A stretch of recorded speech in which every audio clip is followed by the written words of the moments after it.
Test. Test 1 2.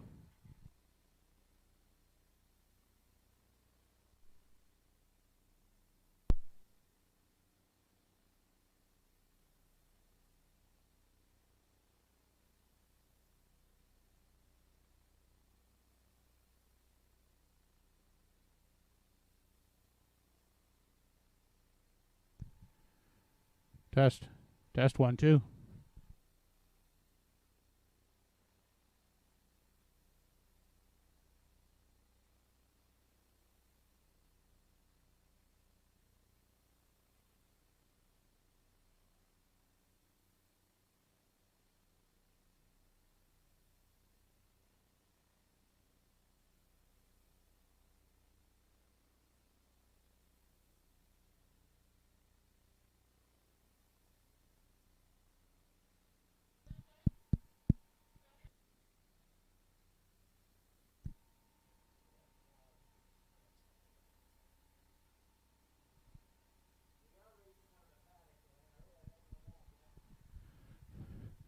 Test. 1 2 test.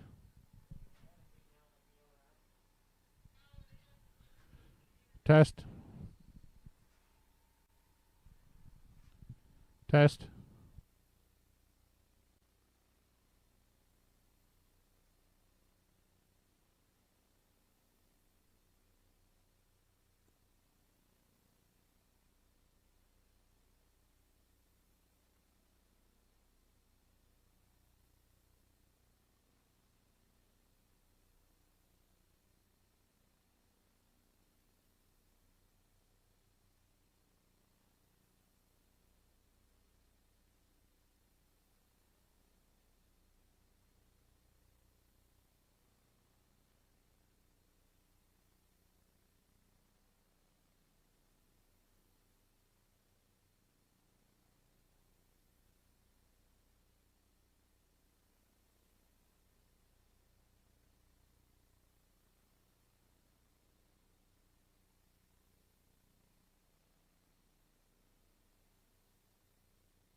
Test.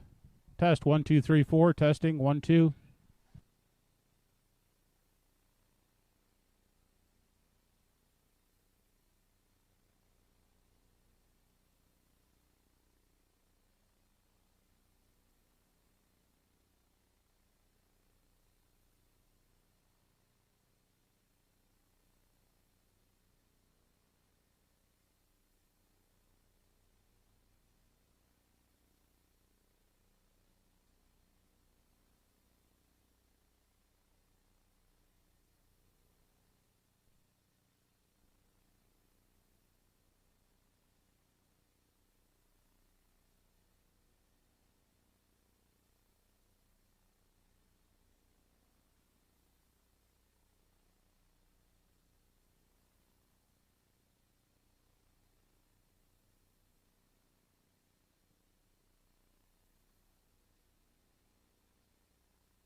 Testing 1, 2, 3, 4. Test 1, 2.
Test.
First qualifier, top of the stretch. The 1 is out to Glenview Rhonda, Dusty Lane Sebastian, Hardy Mill Joe, and Tobin's Native.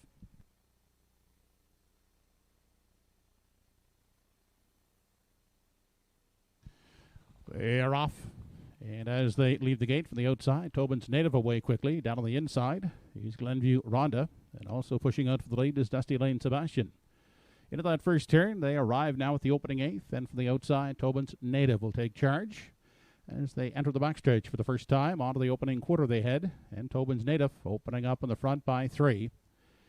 Dusty Lane Sebastian is in pursuit second.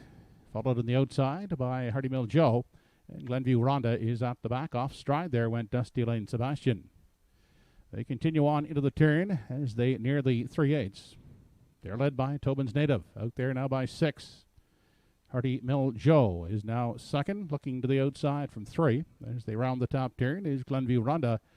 And the breaker, Dusty Lane Sebastian, sits at the back. Opening quarter was paced in 29 seconds flat as they arrive now at the half with Tobin's Native well in control.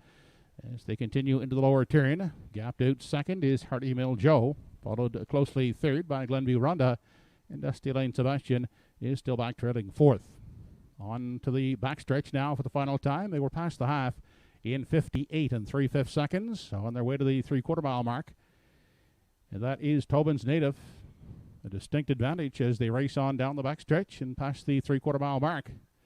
Here comes Dusty Lane Sebastian to the outside, is off stride once again. Holding second is Hardy Mill Joe. Inside third, Glenview Ronda, and off stride again at the back is Dusty Lane Sebastian.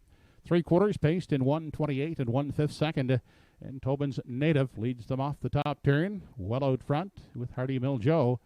Racing along second, Glenview Ronda looks to the outside from 3, and the fourth one is Dusty Lane Sebastian. On through the stretch for the final time, and Tobin's Native easily winning the first qualifier.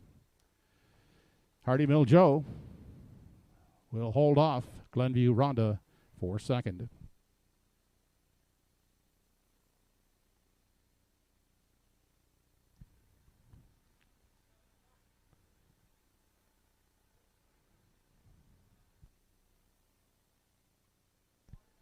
Mile in 1:57 1/5.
Three entries in tonight's second qualifier: Wim Roeder at the helm and Cool Do.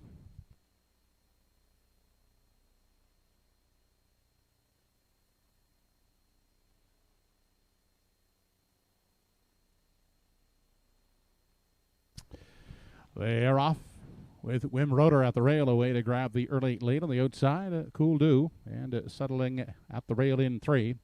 That is at the helm. They move into the first turn, headed by the opening 8th, and they're led by Wim Roeder. Cool Do up into the 2 spot, and 3rd, he's at the helm. The trio head into the backstretch for the first time as they approach the quarter. It's Wim Roeder to dictate the early terms, leading it by 4.5 5. Second is Cool Do, and spotted at the back in 3, that's at the helm. Single file as they move into the turn, headed on over to the 3/8. Wim Roeder continuing to chart the path, and he had to pass the quarter in 31 seconds flat. Cool Do in pursuit second, and back 3rd, that's at the helm. Still no change as they round the top turn, racing through the stretch now as they near the half. It's Wim Roeder in control of the field with Cool Do endeavoring to close the gap second, and back in at 3, that's at the helm. Into the lower turn as they head to the backside for the final time. Wim Roeder is still the leader. Now just by 3.5, a closer second is Cool Do, and still back trailing 3rd, that's at the helm. They were past the half in 1:02 flat, on through the backstretch. Final time as they approach 3/4. Wim Roeder is the leader with Cool Do holding second, and still 3rd is at the helm.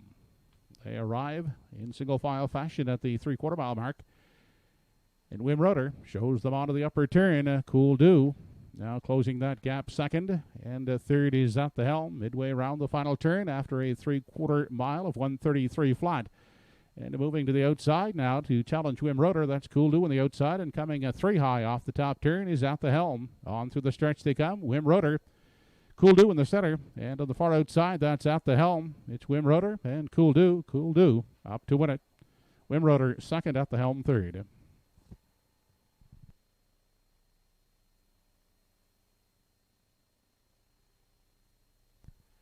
Mile in 2:04 1/5.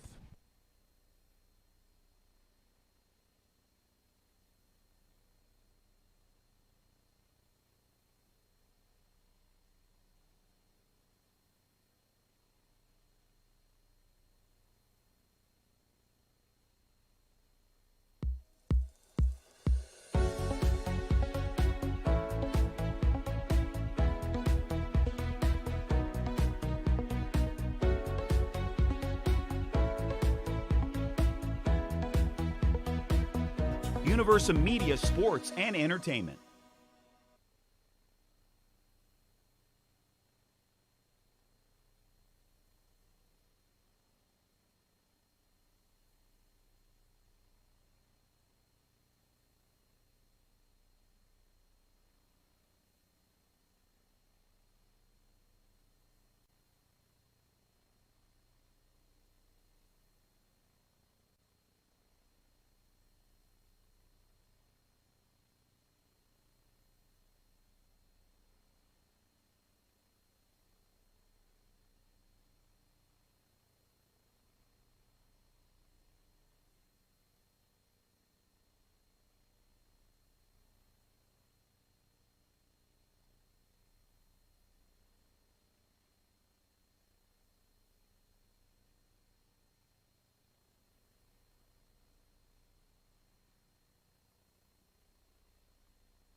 Recap of tonight's first 2 qualifiers. In Qualifier 1, the 1 was scratched.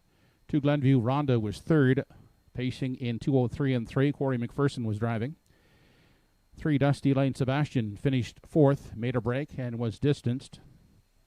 4 Hardy Mill Joe finished 2nd for driver Claire McDonald, 2:03 1. 5 Tobin's Native, the winner, 1:57 1. Fractions, 29 seconds the quarter, the half 58 3, 3/4 in 1:28 1, and the mile in 1:57 1. In the second qualifier, number 1, Wim Roeder was second, 2:04 2. 2 at the helm finished third, 2:04 and 2. 3 Cool Do, the winner, 2:04 and 1, and the 4 was scratched. Fractions 31, 102, 133, and the mile 2:04 and 1/5.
3 2-year-olds behind the gate for the third qualifier. Pictonia Amelia, JJ Elvis, and Elm Grove Quail.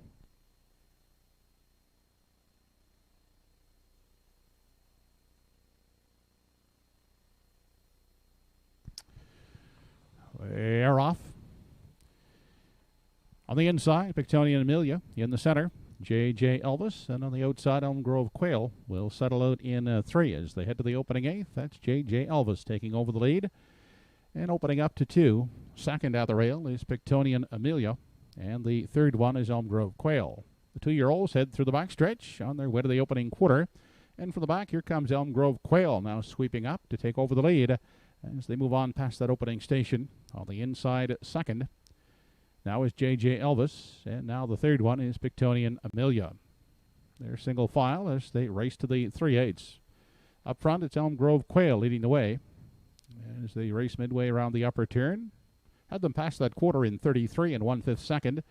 And Elm Grove Quail opening up on the front now is out there by 4 open lengths. Second is JJ Elvis, and the third 2-year-old at the back is Pictonia Amelia.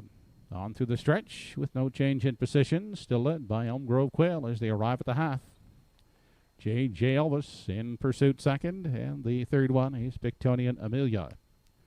Racing into the lower turn, they head now to the backstretch for the final time.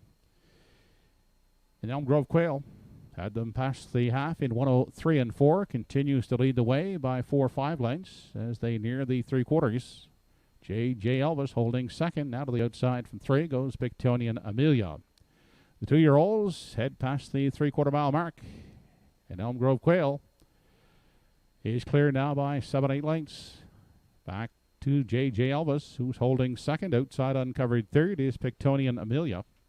3/4 reached in 1:34 and 2/5 seconds. An 8th left to come for the 2-year-olds as they head off the top turn. Elm Grove Quail well out front as they turn down the lane for the final time. On now for second. On the outside, Pictonia Amelia. And the third one is JJ Elvis. It is Elm Grove Quail to take the qualifier over Pictonia Amelia and JJ Elvis.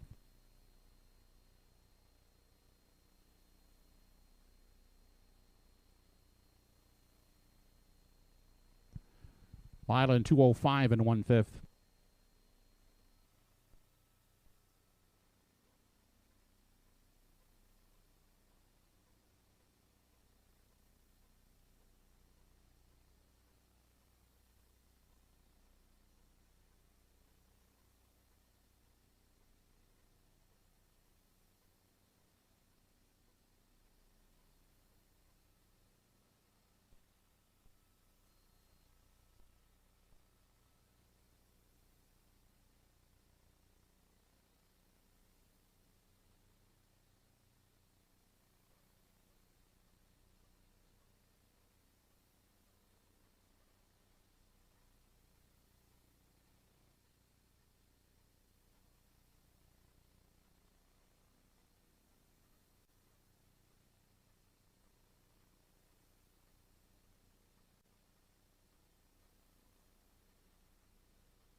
Results of the third qualifier. One Pictonia Amelia was second, driven by Darren Crow, 2:08 and 1.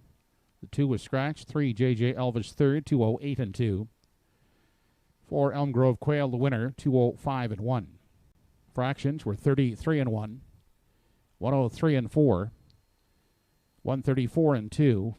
The mile in 205 and 1/5.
Well, good evening and welcome to Truro Raceway here this evening, 5 o'clock post-time start here for the first look at the 2021 Maritime Stakes season.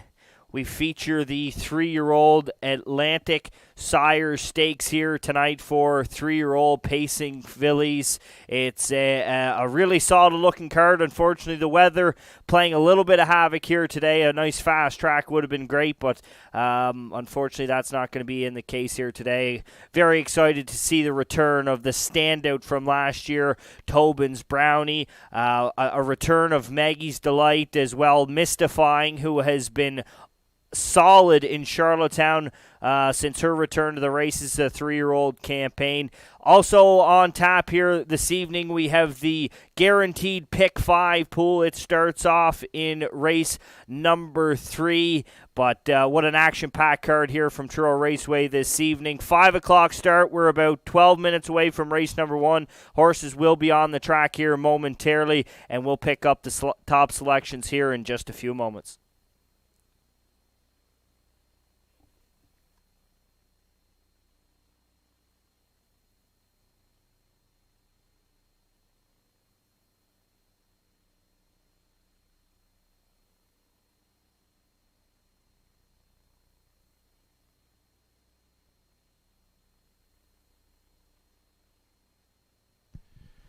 Good evening, ladies and gentlemen, and welcome to Truro Raceway. The temperature in Truro this evening is 16 degrees Celsius.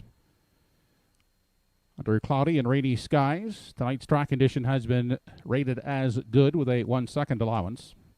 The card this evening is conducted under the rules and regulations of the Atlantic Provinces Harness Racing Commission. The senior judge this evening is Alex Monroe, associates Mike Ellsworth and Rodney McIntosh.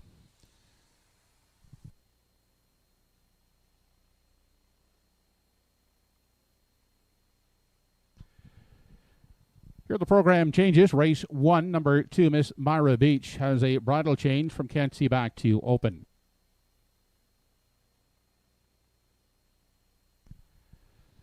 Then in race 3, B division of the 3-year-old pacing fillies, we have a scratch of number 1, Elm Grove Penelope. The entry is sick. Race 3, scratch 1, Elm Grove Penelope.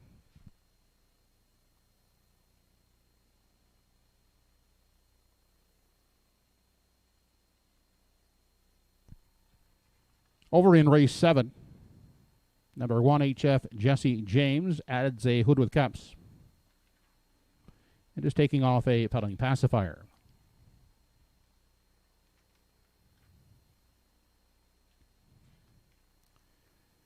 And the final change on today's card thus far is in race 9. Number 5, Credit to Burn, has been scratched. The entry is lame. Race 9, scratch 5, Credit to Burn. And a note to horsemen that fenders will be required this evening. It will start in race 2. Fenders required starting in the second race.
Universum Media Sports and Entertainment. Test, 1, 2, test.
The entries are now on the racetrack and parading for the first race of the evening. It's a condition pace for non-winners of one race or $900 lifetime. Number 1 is Redland Olivia. By Redland Farms. Brody McPhee driving. Miss Myra Beach from post 2, Claire McDonald for Robert McFadgen. Doug Polly Jr. and Sr., Gordon and Joanne McComb, the owners of number 3, Brookdale Jack. Doug Polly Jr. drives. Darren Crow's aboard 4, Western Normie, owned by Norm Atkinson. Number 5 is Fifth Estate, owned by Michelle Patrigan, Ernie Laffin at the helm.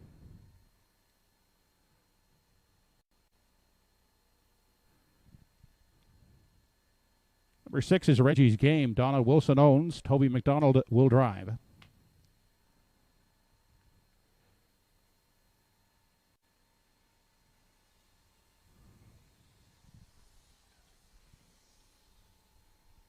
Number 7 is Woodmere Tesla by Jeff and Bob Skinner, along with Daniel Hiltz. Danny Romo drives.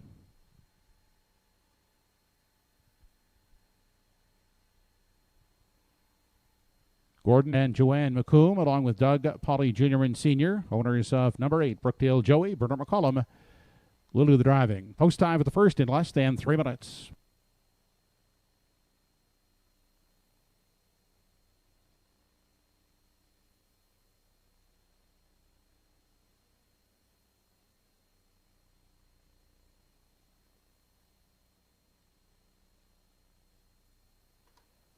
Well, we're about 3 minutes away from the opener here at Truro Raceway, racing on a good track here this evening. This first race here, non-winners of $1 or $900 lifetime. We went to the 5, Fifth Estate on the top of our ticket, of course, the son of former Gold Cup and Saucer entrant Country Estate, trained and driven by Ernie Laffin. Made second start here of 2021 last week at Truro, sat in the 2-hole, moved to the outside.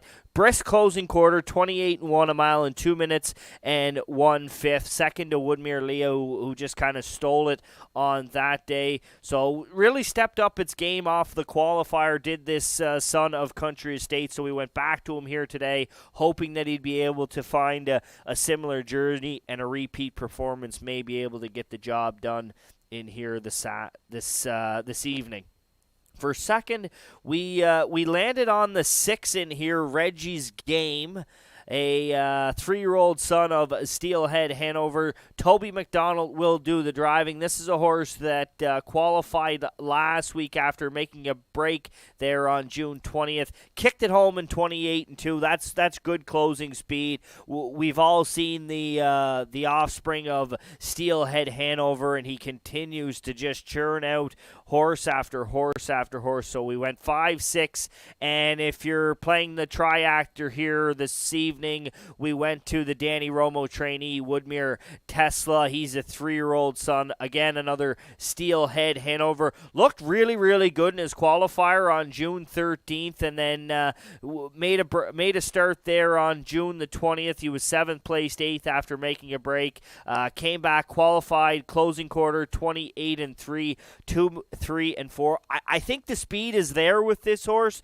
I mean, Romo's going to have to sort a few things out and kind of get him around safely here today to keep him off the qualifying list. But, you know, with the off track, he'll be safe here today coming off of that qualifier. So I'm going 5, 6, 7 here in race number 1.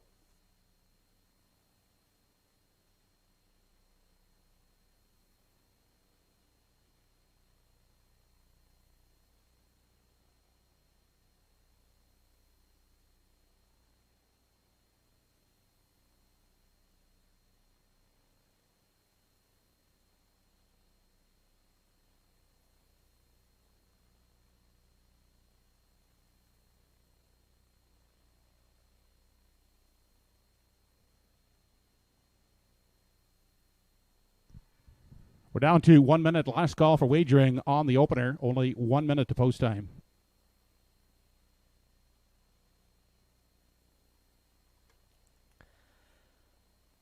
We're getting close here in the first race. Again, triactor, exactor wagering here. Current favorite is the 7, Woodmere Tesla, 1-1 on the board for the veteran Danny Romo. Second choice, 5-2, is the 5, Fifth Estate. Third choice off the rail is the daughter of Captain Treacherous from the Earl Smith barn, Redland Olivia, now dropping down to 3-1. You're getting 9-1 served up on Western Normie in here, and 11-1 on Reggie's Game.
Home Hardware Building Center starting gate moving up for the first race. It's post time.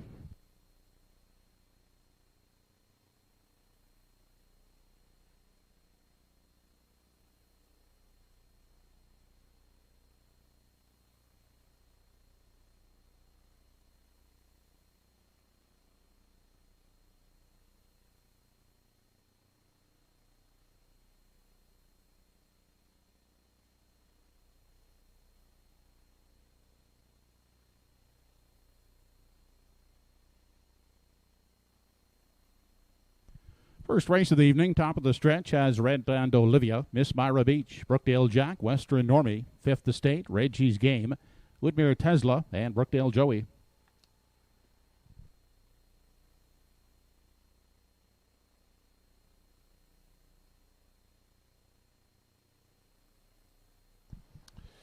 They're off and pacing. Western Normie fires quickly off the wings of the gate to grab the early lead. Down to the inside, Miss Myra Beach is away second. And up on the far outside third, that's Brookdale Joey caught wide. Outside in 4 and looking for a spot. As they move by the opening 8th is Brookdale Jack. Back 5th and parked on the outside is Fifth Estate. Getting away unhurried 6th, the 2-year-old Redland Olivia. Then back to Woodmere Tesla, and sitting at the back of the field, that is Reggie's Game. They arrive at the opening quarter, and Brookdale Joey has taken over the lead, opening up by 3.5. Quickly on the outside, here comes Fifth Estate now to challenge. Inside and sitting in the pocket third, that is Western Normie, followed closely fourth by Miss Myra Beach. Then we have a gap of some 3-4 lengths. Back to Brookdale Jack, who looks at it from 5, starting up Woodmere Tesla outside 6th. Redland Olivia shuffle back to 7th, and Reggie's Game at the back. 30 seconds was the quarter. They traveled on through the stretch and past the half. And it's Fifth Estate who has taken over. A length and a half is the margin on Brookdale Joey to the outside. Here comes Western Normie, uncovered third. Miss Myra Beach at the rail fourth. Trying to catch up to the cover outside 5 is Woodmere Tesla. 6th inside, locked up, Brookdale Jack. Reggie's Game out and on the move from 7. And trailing is Redland Olivia. Onto the backside, final time, a half a minute, 3/5 on their way to 3/4. And they're led by Fifth Estate. Dropping into the pocket, that is Western Normie. On the inside, Brookdale Joey third outside, and moving up, Woodmere Tesla is pacing uncovered third as they race now to the 7/8. They're led by Fifth Estate. Western Normie is giving chase. Woodmere Tesla up into contention, now spotted third, 3/4 in 1:31. They move off the top turn and straight now for the stretch drive. Fifth Estate by 3 parts of a length. Here comes Woodmere Normie on the outside. Western Normie is closing in on Fifth Estate, but Fifth Estate is holding game. Outside Woodmere Tesla, far outside Reggie's Game. It's Fifth Estate holding on to win at second. Western Normie in third is Woodmere Tesla.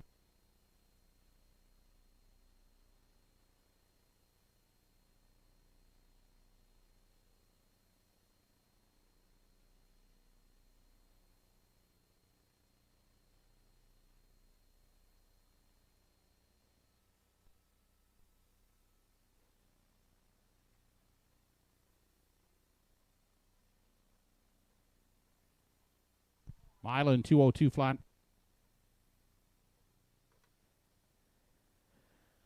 Well, big time effort here in race number 1 this evening. Out of the 5 entry, Fifth Estate and Ernie Laughin. It was Brookdale Joey who fired from post position 8 for Bernard McCollum to the lead.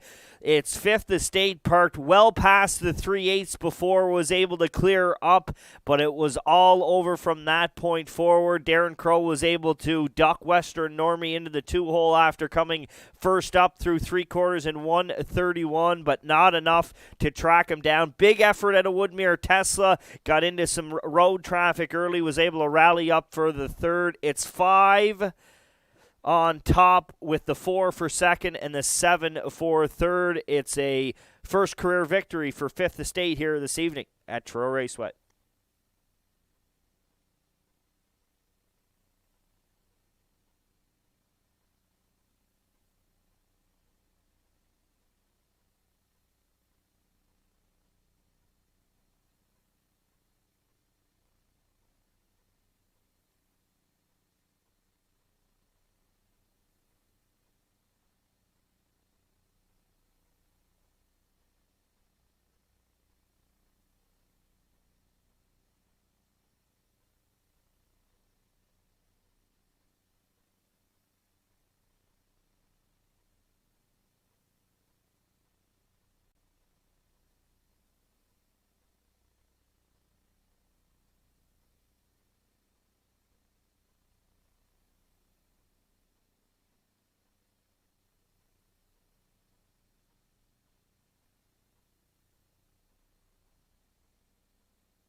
Operating back, the first race winner, number 5, Fifth Estate, 3-year-old bay gelding by Country Estate.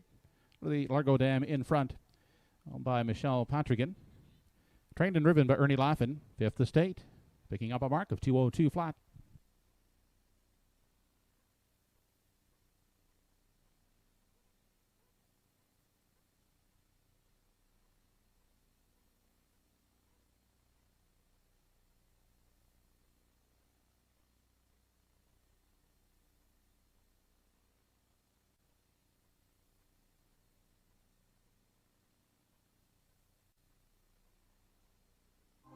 This race replay brought to you by Pye Chevrolet.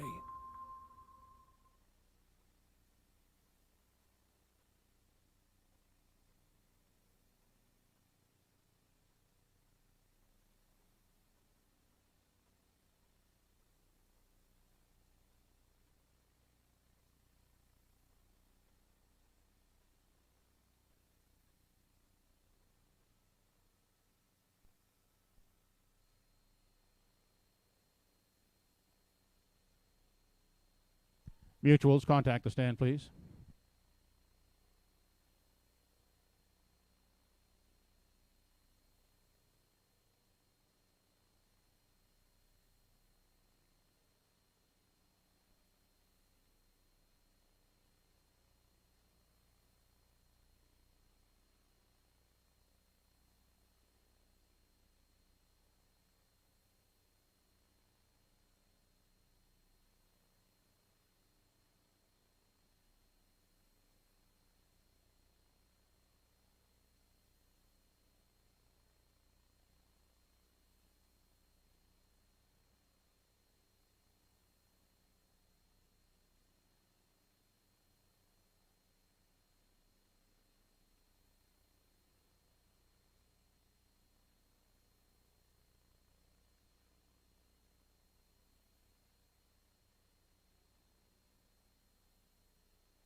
Horsemen are reminded that fenders are required for the remaining races on today's card.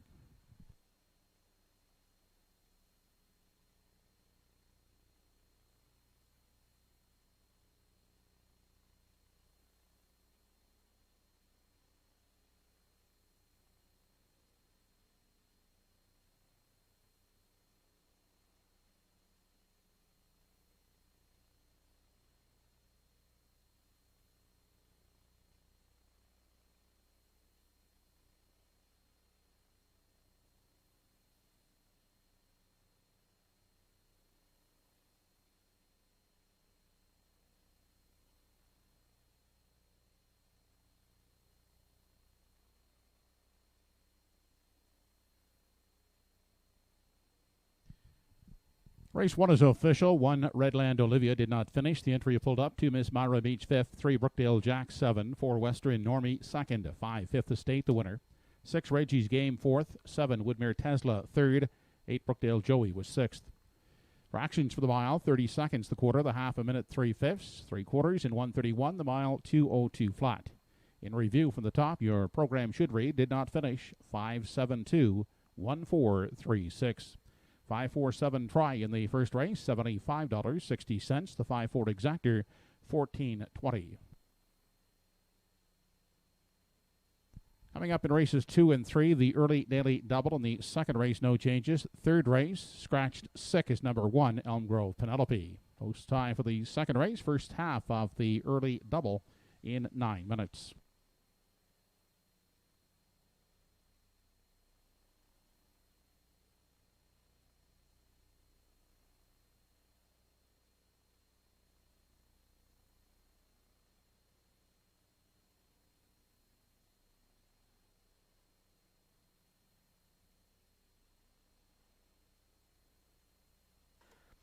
Well, it's as good a time as any to remind you that after this card here, the Truro Raceway will take a little bit of a break for Lobster Carnival or Lobster Fest Week in Summerside, but we'll be back with Atlantic Grand Circuit Week starting Tuesday, July 13th, 5 p.m. the start time.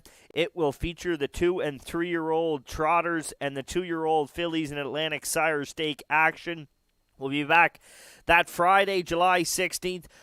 Another 5 o'clock start featuring the 2-year-old colts in the Atlantic Sire Stakes, as well as the Frank and Beth Stanfield Memorial for the 3-year-old pacing fillies. And then Saturday, wrapping up Atlantic Grand Circuit Week at a 4 o'clock start on July 16th. It features the Lindsay Construction Cup, the 3-year-old pacing colts in the Atlantic Sires, and the Atlantic Age Mares Series.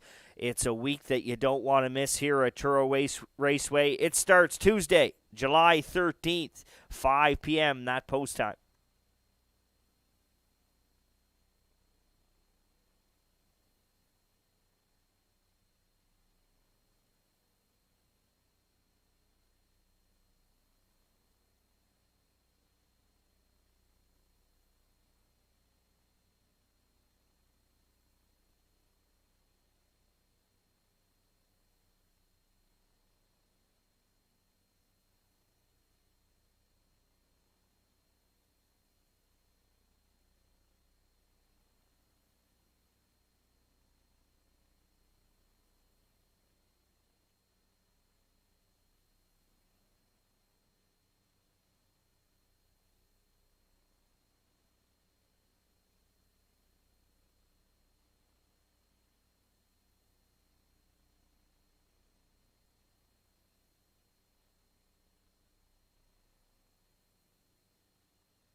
Horses on the track for the second race.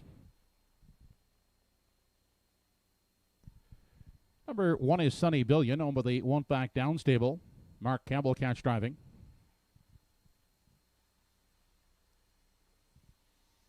Kirk Perez drives number 2, Mighty Mouse, for the CC stables.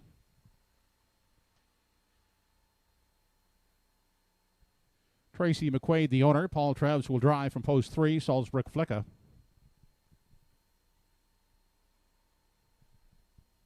Cameron and Malcolm McCacken, the owners of 4, Smile for Me Sarah, with Ernie Laffin in tow. Bernard McCollum will drive number 5, Brookdale Ollie. He's owned by Doug Polly Jr. and Sr. Number 6, Havarti, owned by Chantel Gillis with Paul Langella. Archie Hattie, Lorraine Daly, and Gordy Rudolph are the owners. Darren Crow, the driver of number 7, Nova Scotia Beach. And the 8 entry is Fertile Flight, with the Hardy Mill Stable, along with Ken Hardy. Dave Dowling will get the call. Post time for the second in 5 minutes.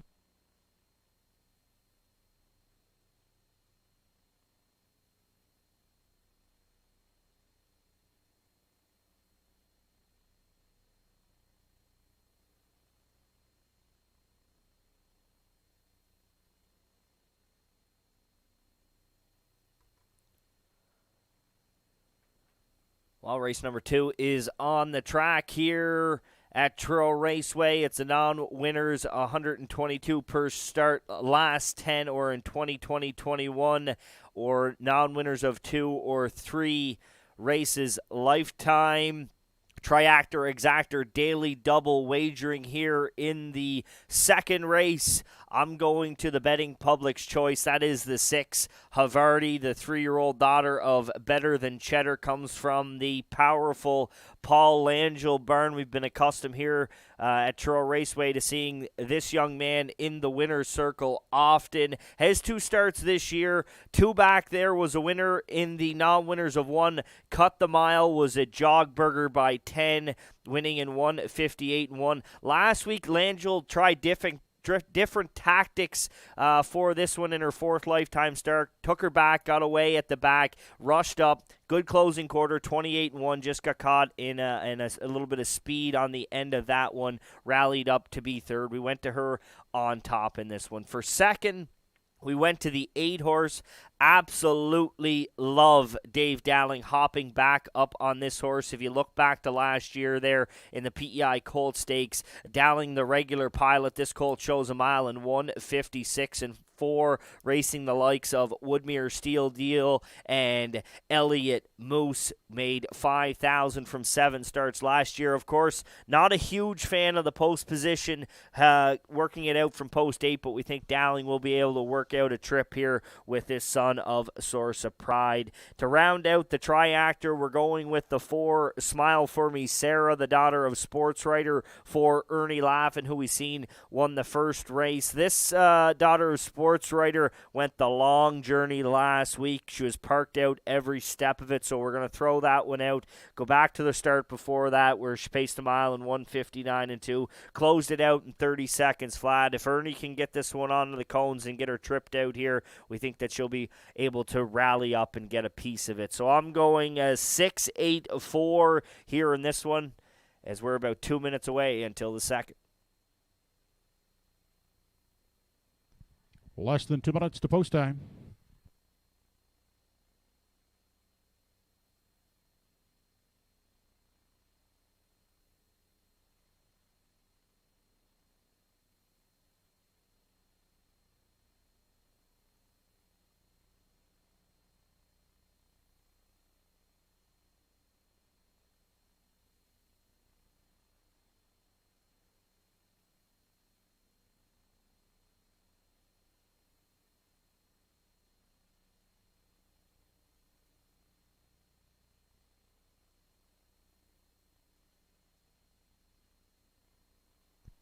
Three, Salzburg Flicka has returned to the paddock for equipment repair.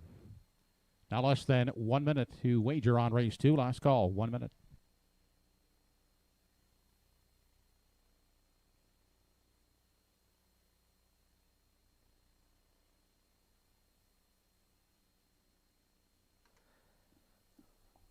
So the 3 is headed back to the paddock here for an equipment adjustment. You're looking at the board. You're getting 4 to 5 served up on the 6, Havarti. 1 to 1 on the 8, Fernhill Flight. You might be looking for a little bit of a price horse. Here he is right here from the rail. Sunny Billion, as the insider insights crafted by Anthony Stymus alludes to. You can never go wrong with a first-time Mark Campbell catch drive, and he'll get the call here on the 5-year-old son of Sunshine Beach off of the rail. This horse, a mile in 2:02 last week, 30-2 on the end of it. That was 2 consecutive starts off the qualifier. You'll see this horse, he raced 35 times last season, so he might just need a couple of starts underneath his belt. This being his 3rd start off of that qualifier at 12 to 1, you'd have to think that he might be trending in the right direction.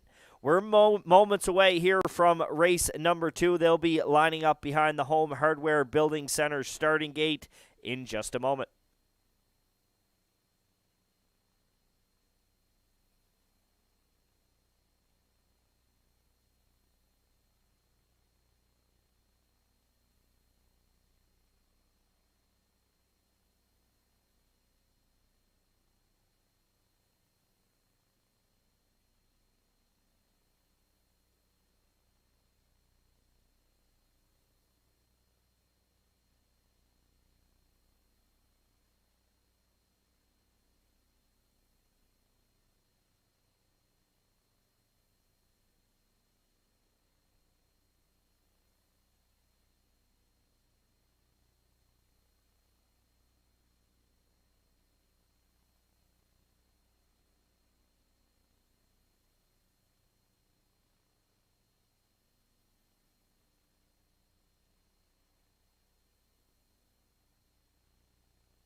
Second race entries lining up behind the Home Hardware Building Center starting gate. It's post time.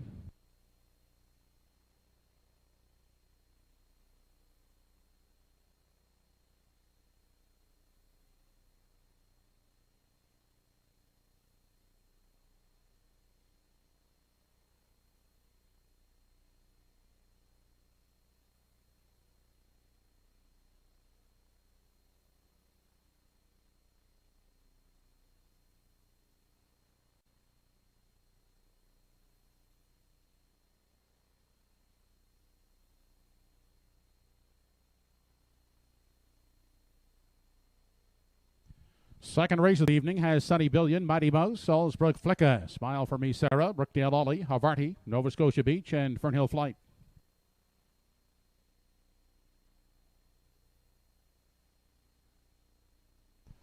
They're off and pacing away quickly is Mighty Mouse out looking for the early lead. Also firing from the outside. That's Nova Scotia Beach as they race into the first turn.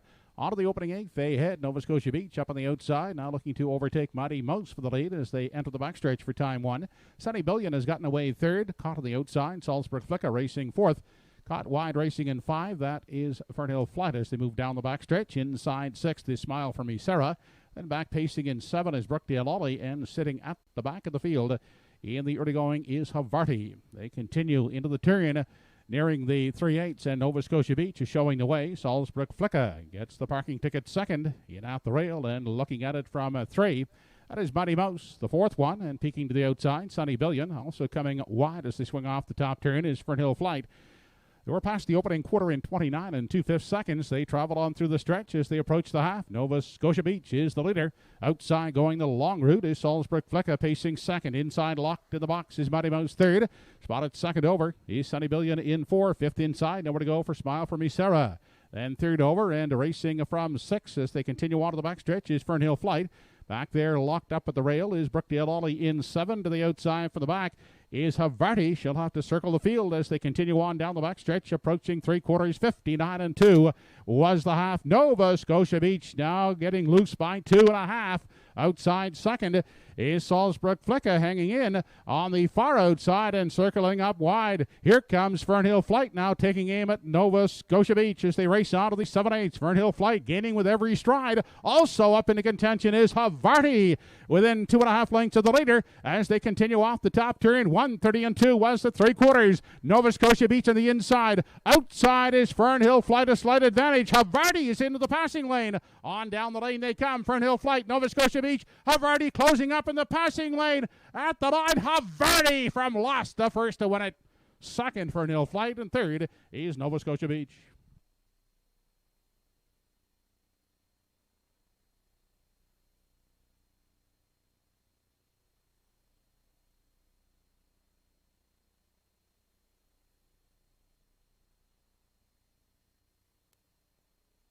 Mile in 2:01 and 1/5.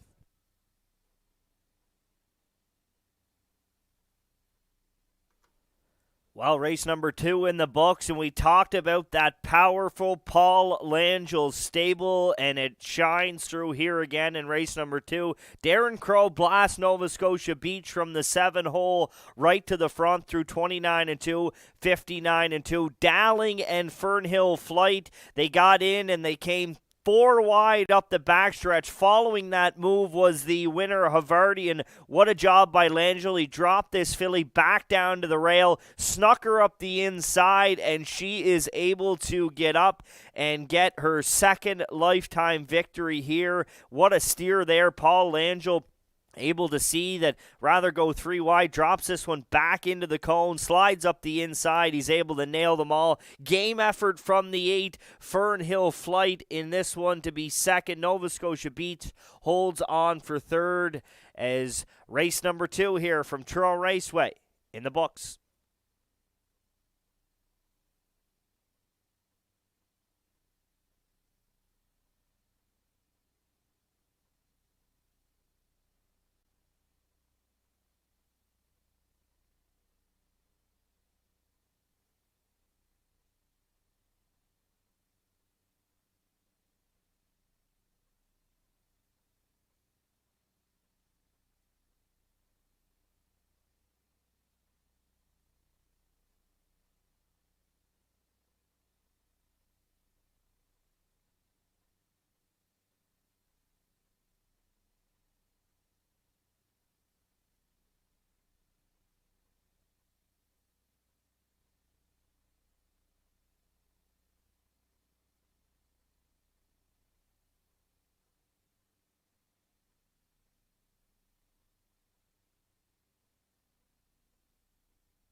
Now back in victory lane is the winner of race 2, number 6, Havarti. She's a 3-year-old bay filly by Better Than Cheddar. Out of Maiden Heaven by Yankee Cam. Chantel Gillis of Truro, the owner. Paul Angel trains and drives. Havarti, 201 1/5.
Second race is official. 1 Sunny Billion 6, 2 Mighty Mouse was 8th, 3 Salzburg Flicka 7, 4 Smile for Me Sarah 4th, 5 Brookdale Ollie 5th, 6 Havarti the winner, 7 Nova Scotia Beach 3rd, and 8 Fernhill Flight was 2nd.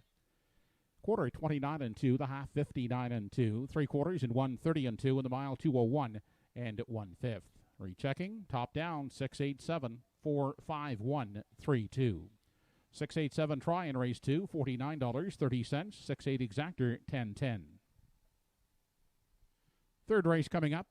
It's the first leg of the Pick 5. The Pick 5 carryover, $198 with a guaranteed $1,000 pool. In the third race, the first leg of the Pick 5, scratched is number 1, Elm Grove Penelope. Race 3 is the B Division Atlantic Sire Stakes for 3-year-old pacing fillies, and they go behind the gate in 9 minutes.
Starters in race 3 now on the racetrack. Race 3 is the Atlantic Sire Stakes 3-year-old pacing filly B division, purse of $3,000. Scratch is number 1, Elm Grove Penelope. 2 is Elm Grove Payroll. Owned by Stuart McDonald and Janet Sanderson. Jason Hughes will drive. Corey McPherson aboard 3, Magical Lily Bear for Barry and Reuben Martin. Heather Gaddy, Gail Skelhorn, and Margaret Hobson, along with Gloria Carey, are the owners. Craig Carey will drive. Number 4, Whistling Cricket.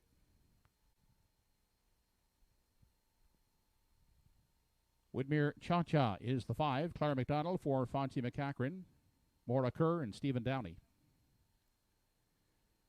Fonzie McCachran and Maura Kerr also own the 6, Terror May Sue. Kenny McDonald gets the call.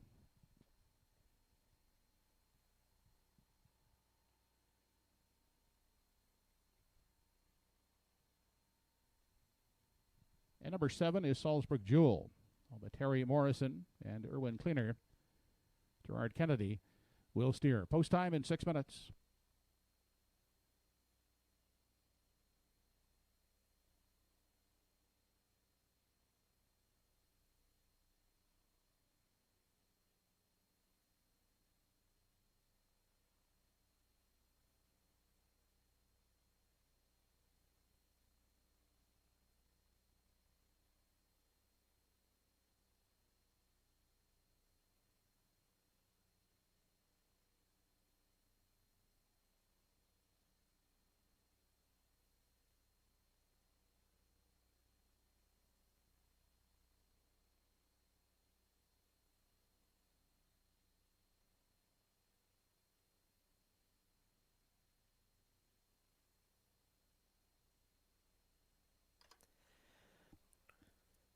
Well, it's our first look here at Atlantic Sire Stakes action for 2021 in the Maritimes. It's also the start of the guaranteed $1,000 Pick 5 here this evening at Truro Raceway. It's the B division, and we landed on the 5 in here. Woodmere Cha-Cha, the roll with it, Harry Filly, comes from the Claire McDonald burn. Claire will do the driving, made 4 starts last season. Didn't manage to hit the board, does have 1 start this year. Last week in Truro was able to pace a mile in 2:01, kicked it home 29-3. You'll see there, Havarti was the winner. That was 2 weeks ago. We'll put her on the top of our ticket here. This is a really good-looking field of horses, really competitive field. For second, we're going to the 3, Magical Lily Bear. Comes from the Ron Gas barn. Corey McPherson will do the driving. This is a filly that, if you look there, 3 and 4 back, does show a couple of charted miles in 1:59. These would be the best on paper. Does have 1 win this season and a second-place finish from 6 starts. This is another daughter of Steelhead Hanover. She's for second. And to round out the triactor here in this one, we were going with the 1, Elm Grove Penelope. Of course, she is out. We'll lean on the 7 entry in here. Salzbrook Jewel, the daughter of Cougar Hall, did have a win last time out at Inverness Raceway in 2:02 and 1:30 seconds. Of course, we'll have to work it from the outside post 7. But as you can tell by the betting board, this is a very well group of Atlantic Sire Stakes B division fillies. We're about 3 away from the start of race number 3. Third race post time in less than 3 minutes. Less than 3 to post.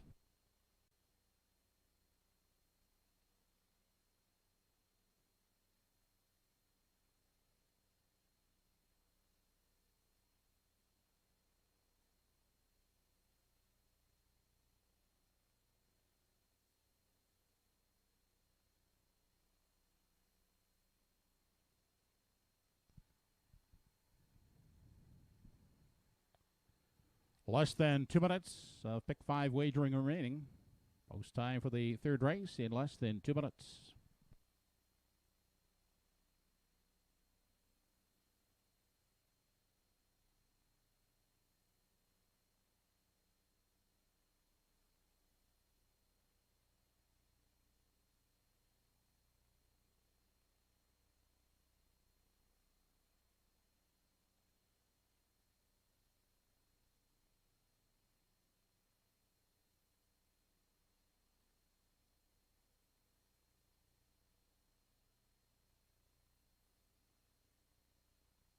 Now less than 1 minute to post.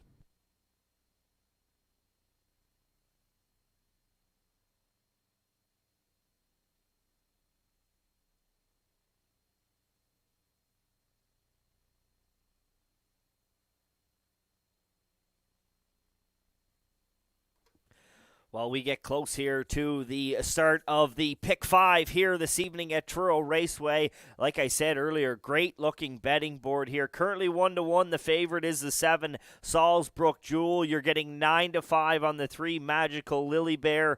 9-2 on the 6, Tiramisu. A couple of 8-1s with the 4, Whistling Cricket and Woodmere Cha-Cha from Post 5. And 5-1 on the 2, Elm Grove Payroll. We're moments away from the start of race number 3.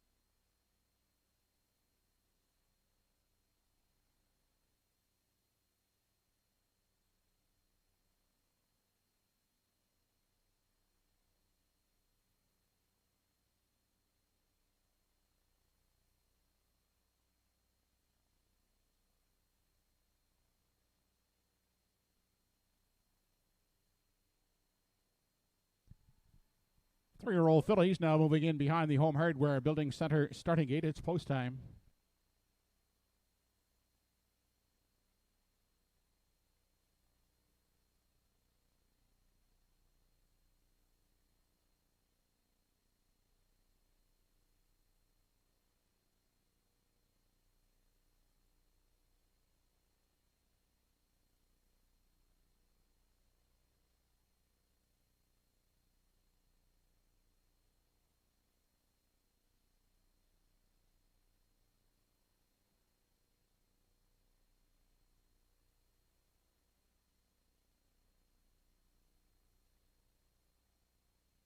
Race number 3 on the program. Atlantic Sire Stake, 3-year-old pacing filly, B division, purse of $3,000.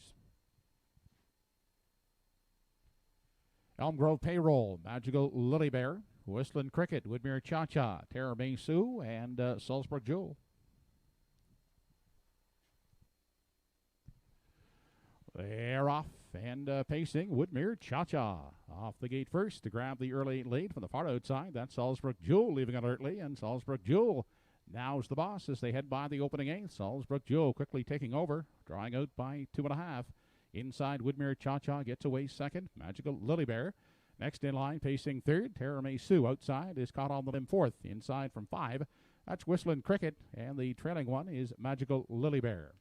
The fillies head past the opening quarter. Out front, it's Salzburg Jewel, the leader. Up on the outside, here comes Terra May Sue. Now in search of top spot. In at the rail is Woodmere Cha-Cha, pacing along in 3. Inside, looking at it from 4. As they head past the 3/8, Magical Lily Bear.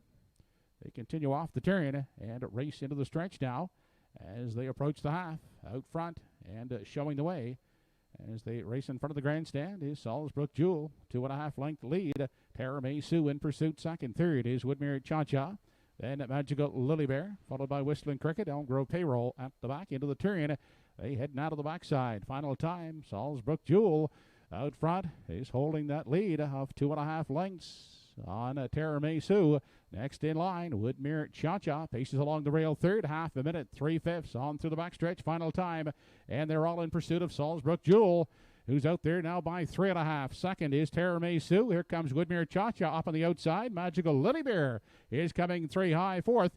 As they continue on to the 7/8, a little steppy there was Magical Lily Bear, but the leader is still Salzburg Jewel, 3.5 lengths. Outside second is Woodmere Cha-Cha. Terra May Sue in at the rail is third. Quickly, here comes Magical Lily Bear. Now back pacing outside quickly, is coming on for second. 1:30 and 4 was the 3/4. They swing off the turn and straighten out for the stretch drive. It's Salzburg Jewel, Magical Lily Bear on the far outside. Woodmere Cha-Cha through the stretch they come. Salzburg Jewel will hold on to win it. Second is Whitmere Cha-Cha.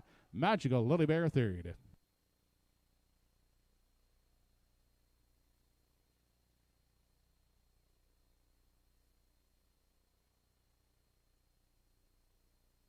Mile in 2:01 3/5. Inquiry sign has been posted.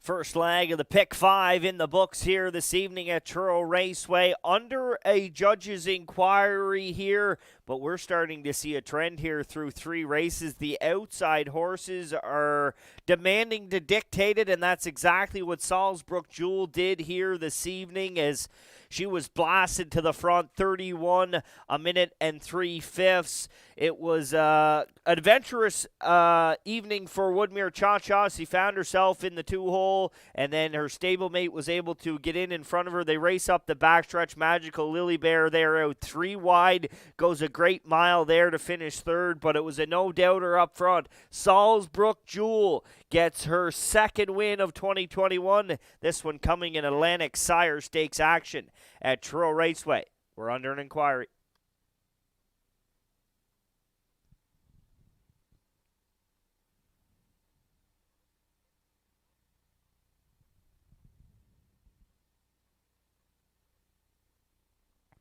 Judges are looking at the racing action in the backstretch going to the 3/4.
Now back in Victory Lane, the winner of race 3B division of the 3-year-old pacing fillies, number 7 Salzbrook Jewel, bay daughter of Cougar Hall out of the Village Jolt Dam, Joltimatum. She's owned by Terry Morrison of Marion Bridge and Erwin Cleaner of New Waterford. Donald Kennedy, the trainer, Gerard Kennedy, the driver. Salzbrook Jewel pacing to a new life's best of 2:01 and 3/5. Roseanne Langell trackside on behalf of the Atlantic Standardbred Breeders making the presentation.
Just a reminder to patrons on site here this evening that food service and refreshments are available on the grounds this evening at the Farmhouse Bar and Grill in the McMillan Show Center. It's open for dine-in or take-out. Also, food service and refreshments available at the Truro Horsemen's Club, also for take-out or dine-in.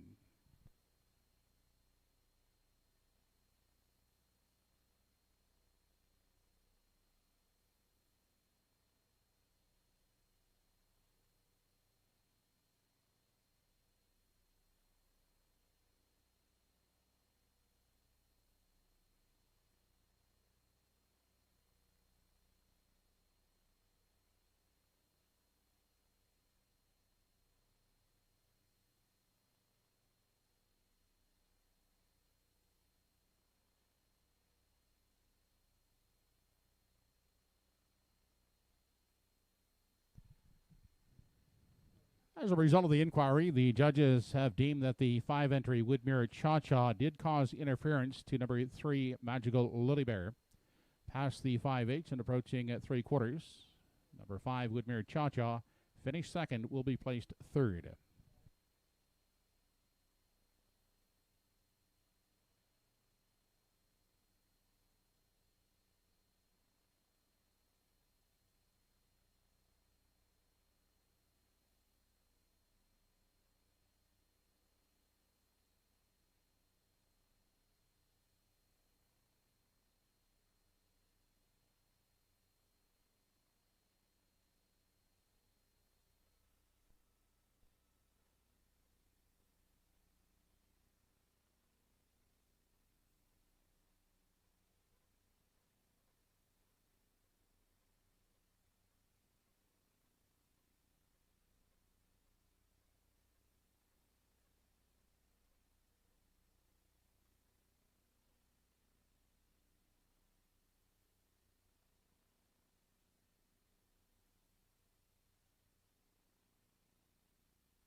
Here's how they finished in the third race. Number 1 was scratched. 2 Elm Grove Payroll 6th.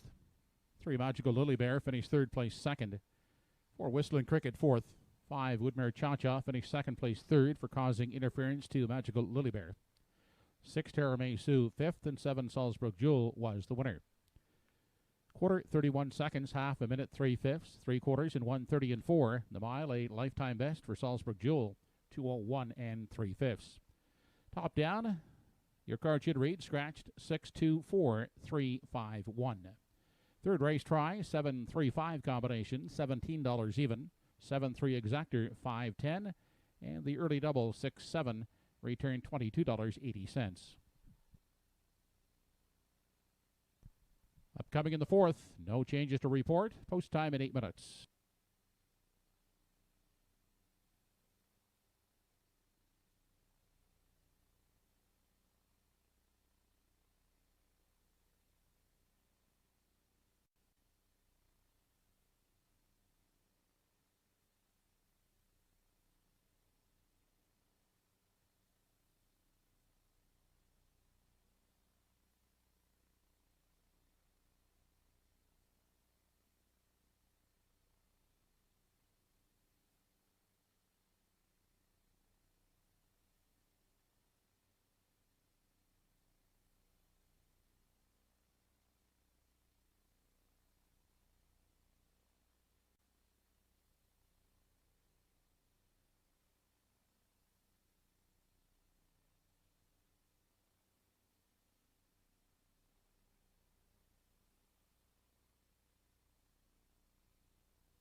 Entry is coming onto the track and on parade for the fourth race. From post 1 is Nay Monster. Owned by Freddie Buffett, Arlene and Chantel Gillis with Greg Monroe at the helm. From post 2 is Desir d'Orléans, owned by Don Ellis Abbott, Walter Chevrolet up. Danny Romo drives number 3, Bob Johnsky, owned by Katie Murphy. The 4 is Pictonian's Derby, owned by Paisley McCollum. Kenny Parker Jr. will steer. Ernie Laughlin will pilot from post 5. Art Sleek, owned by David and Diane Settle.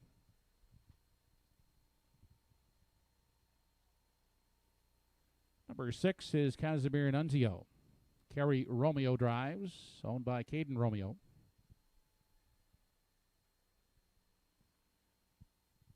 The Pollies, Doug Jr. and Sr., the owners of 7 Brookdale Maggie. Bernard McCollum at the helm, and 8 Coot Cobbler.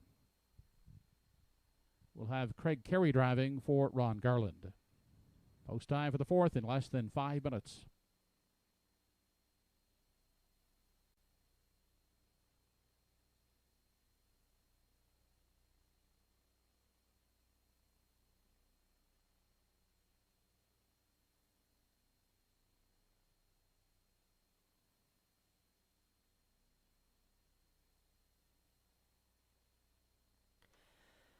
Race number 4, non-winners $95 per start, last 10 or 2021. Non-winners 1 race lifetime. Triactor exactor wagering. Second leg of the guaranteed pick 5 here this evening from Truro Raceway.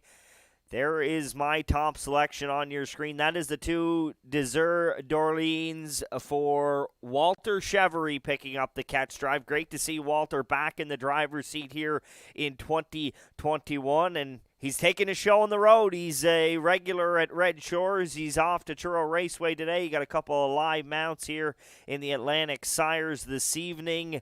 I just like the driver change on this mare. I mean, she's a veteran mare.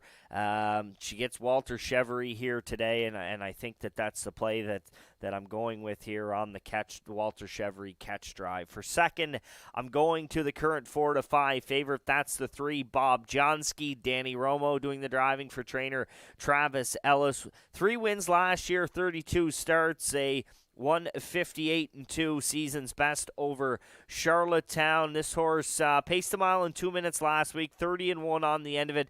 Just all kinds of traffic trouble last week. Had to do things from the back, and Big Engine wasn't allowing anybody to get close to him last week, so we're going to put him in for second. And for third, I'm going to the 7 entry here, the 3-year-old daughter of Better's Delight. That is Brookdale Maggie. She was third last week at this same level. 30-4 on the end of it. A mile in 1:59.4. Of course, has to work it from the outside. But as we've seen a trend here so far this evening, those outside horses have been forwardly placed by their drivers. So I'm going 2-3-7 here in race number 4. We're about 3 minutes away from the start.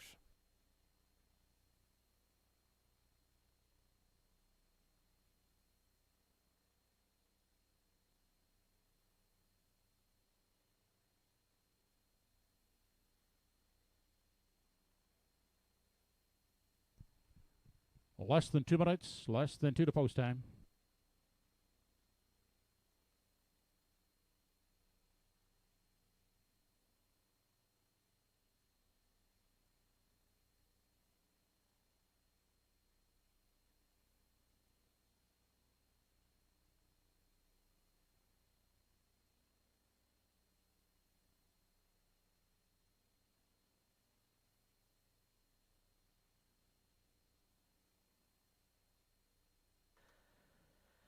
There's a look at the current 8-5 second choice. That's Coot Cobbler. Craig Carey will do the driving. Post position number 8 for the Gray, son of Cougar Hall. This horse 3 starts this year, yet to hit the board. Last week shows the closing quarter in 29-2. Currently getting 2-1 odds on the 8. 8-5, reigning in at the favorite is still Bob Johnsky. 5-2 on Desert d'Orleans. They're the 3 lowest odds on the tote board. 7-1 on the 7, Brookdale Maggie. You're getting 11-1 on the 1 entry here, Nay Monster. The 5, Art Sleek, and the 6, Casimir Nunzio. Triactor Exactor wagering here in the 4th. We're about a minute away here this evening.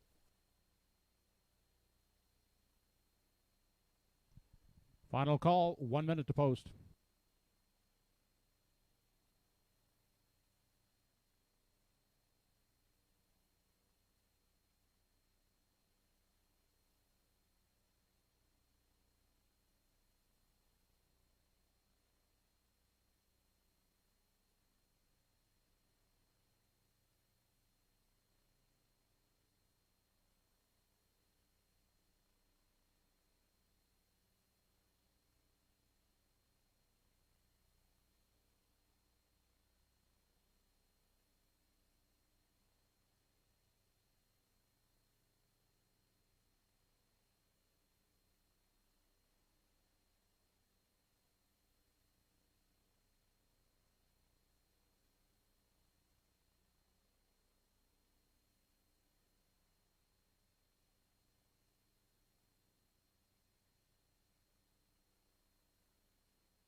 Home Hardware Building Center starting gate moving up for the 4th race. It's post time.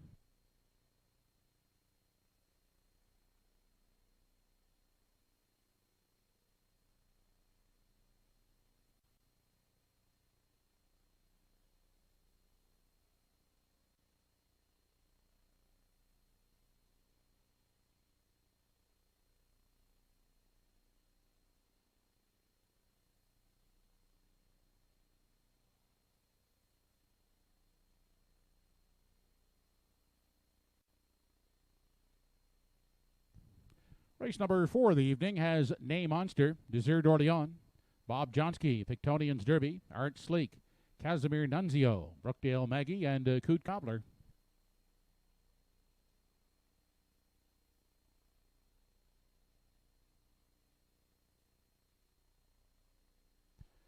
They're off. Off the wings of the gate first is Desert d'Orleans to grab the early lead. Nay Monster follows out second. Down on the inside, taking a tuck, that's Bob Johnsky third. Followed fourth on the inside by Pictonian's Derby. Then racing fifth along the rail, that's Art Sleek. Caught on the outside, Casimir Nunzio from 6, back in 7. That's Brookdale Maggie, and at the back of the field, as they race to the opening quarter, is Coot Cobbler. Out front, it's Desert d'Orleans to dictate the early pace, leading at a length and a quarter. Nay Monster in for the pocket ride. Then pacing along the rail is Bob Johnsky third, followed fourth by Pictonian's Derby. Next in line from 5 is Art Sleek. Casimir Nunzio holding down the 6th spot. Brookdale Maggie in 7, and Coot Cobbler underway from 8th. They were past the opening quarter in 30 seconds flat as they swing off the top turn. Desert d'Orleans, the uncontested leader, as they turn down the lane and approach the half. Inside and staying in the pocket as they race past the midway point is Nay Monster, first over attacker. Here comes Bob Johnsky up on the outside. That will provide cover to Art Sleek, who's pacing second over fourth, fifth on the inside. That is Pictonian's Derby. Coot Cobbler is a third over sixth. Back there in 7 is Casimir Nunzio. And sitting at the back now is Brookdale Maggie. They're halfway home in 1:01 and 1/5 second on their way to 3/4. Desert d'Orleans holding the lead. 3 parts of a length on Bob Johnsky at the rail.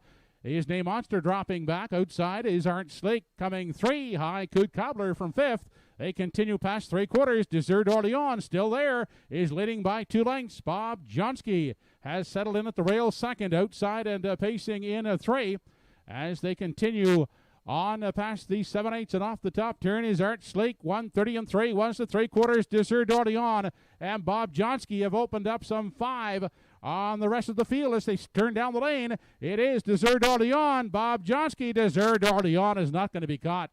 Reporting home, a 2.5 3-length winner. Bob Johnsky holding for second. It's tight for third. Closing Brookdale Maggie against Art Sleek.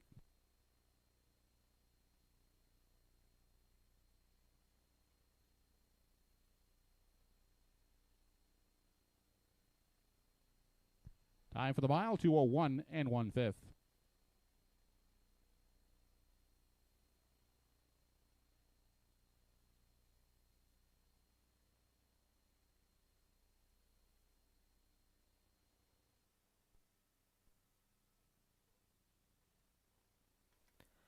Well, the veteran daughter of Goliath by Emma, Desert d'Orleans, and the veteran Walter Chevrolet, they stole it with a second quarter breather here off the wings in 30 seconds flat.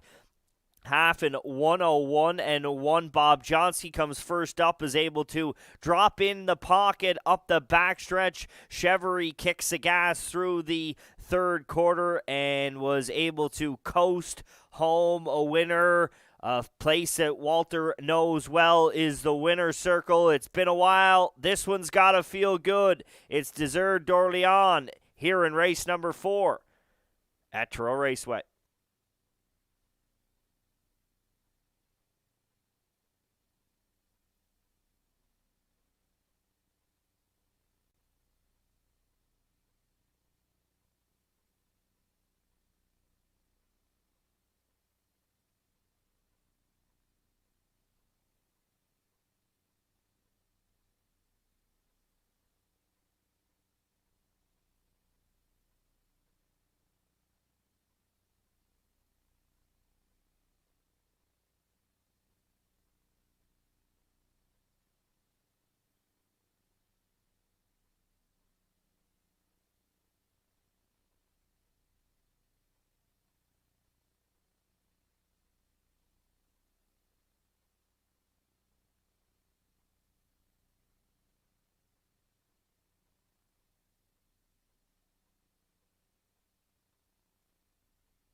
Operating back is the fourth race winner.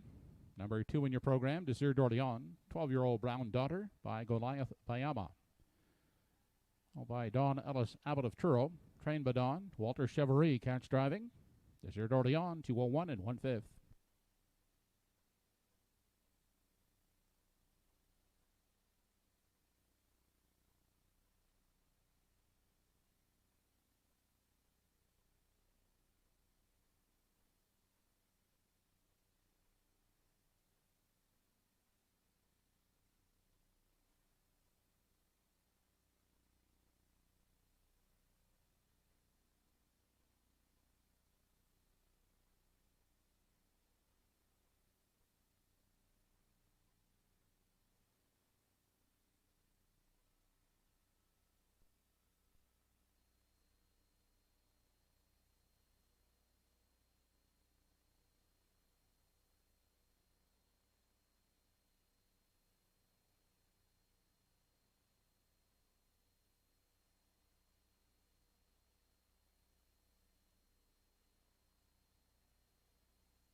Fourth race is now official.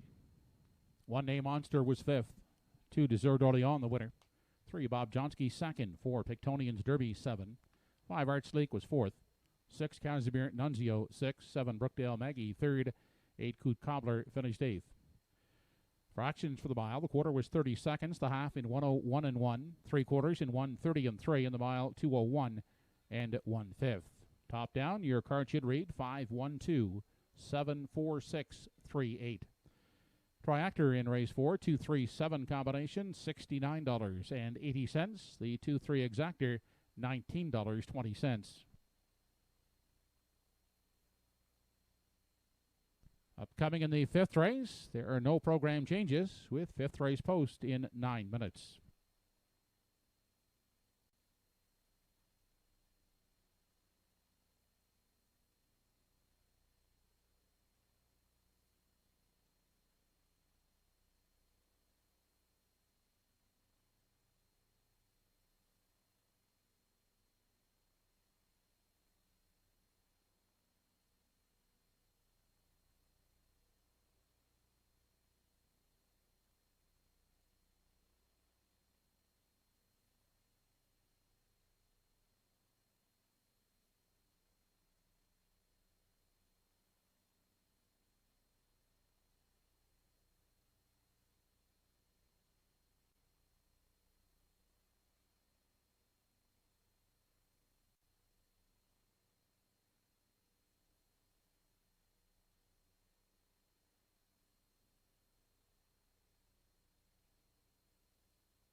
Food service and refreshments are available on track here this evening at the Farmhouse Bar and Grill. It's located in the McMillan Show Center. It's open for dine-in and takeout. Also, food service and refreshments available at the Truro Horsemen's Club, also for dine-in and takeout. It's food service and refreshments available this evening on track at the Farmhouse Bar and Grill in the McMillan Show Center and also at the Truro Horsemen's Club.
Horses now on the track for race 5.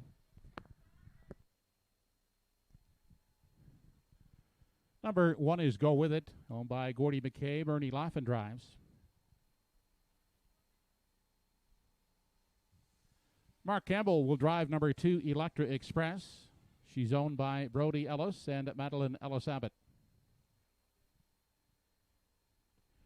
Jason Hughes drives from post 3, Twinbee Shadow, owned by Dunsan Farms and Doug Matheson. Mappas Lion, the 4. Carol Campbell owns. Claire McDonald will drive. 5 is delayed in post parade. 6, Woodmere Cecil. Paul Langell driving for Debbie Francis, Blake Wells, and Roseanne Langell.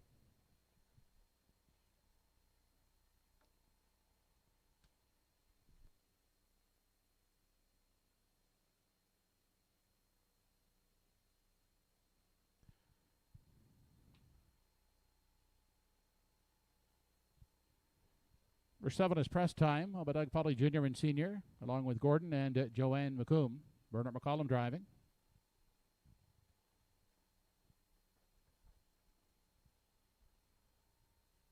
From post 8 is Big Engine, owned and driven by Evan Wilson.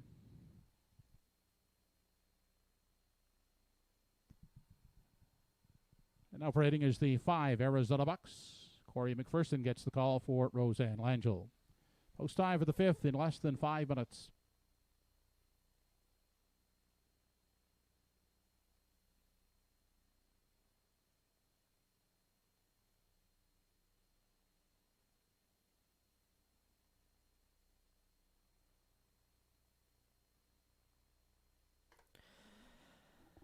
Down to 4 minutes to go here until race number 5. Non-winners of $451 last 5 or 4 races, $3,000 a lifetime. Another triactor and exactor wagering. Great looking field. Very competitive field of horses in here. And it's one of those races that's going to set up a ton of different ways. I elected to go to the 6 in here, Woodmere Cecil. We talked about that Paul Langell burn earlier on this evening, and this son of Roll With It Harry looked very impressive on June 27th, where he kicked a closing quarter at them in 28-3 for a lifetime best 157-2. He shocked them on that day. He's back here today. He's up 1 level, gets post 6, and we like his chances at 3-1. For second, we're going to Mappo's Lion, the betting public choice here at 4-5, and likely so should be. You look there, 2 back, Kenny McDonald driving on that day, a winner in 2 minutes, 28-3. Last week, made a break behind the gate and just kind of took himself out of it. This horse definitely has the speed to argue. He has 4 lifetime starts, so he only made 2 last year as a 3-year-old, and they kept him over here into his 4-year-old season. So he definitely has some get up and go. And Claire's going to take over the controls here today. So you got to like that horse's chances. And for third, I'm going to a little bit of reunited amigos here with Electra Express and Mark Campbell, the 7-year-old daughter of Western Paradise. These two just bled success in the past through the 2- and 3-year-old campaigns. They'll reunite here tonight from post position number 2, and I like the chances at 9-2. If I'm playing this, I'm probably boxing it up. I'm going 6-4-2, but if you're playing the box here in the triactor, I like the chances in this one. 2 minutes until the 5th.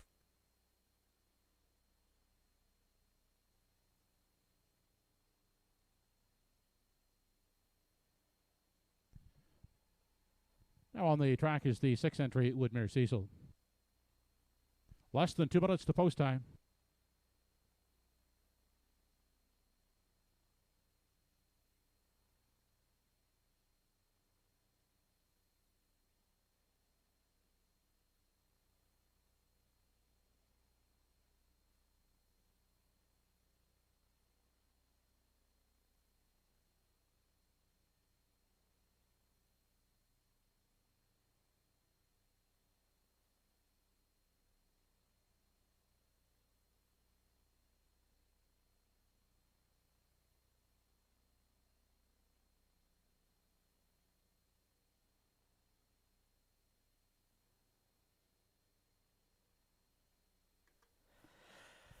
Only as we 1 said, minute to post time. Final call. as we said off the top here, this is a very competitive field in race number 5. 3-2 currently on the 4 Mappos the Lion. You're getting 5-2 on the 2 Electra Express. You may want to take a look at a horse like Twin Bee Shadow, an Island Invader here, who shows racing up in the 851 level here. Picking away, he does show a second place finish there, 3 back with Jason Hughes in the bike. Currently getting 5-1 there, 6-1 on the 7 Press Time. My choice, Woodmere Cecil, you're getting 4-1. Just a really good looking board here in race number 5. And for me, it may set up this race where there may be somebody on the outside looking in and maybe some maneuvering up the backstretch, if that may be the case. We're getting closer here in race number 5. The horses will line up behind the Home Hardware Building Center in just a moment.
It's post time for the 5th race. Home Hardware Building Center starting gate is moving.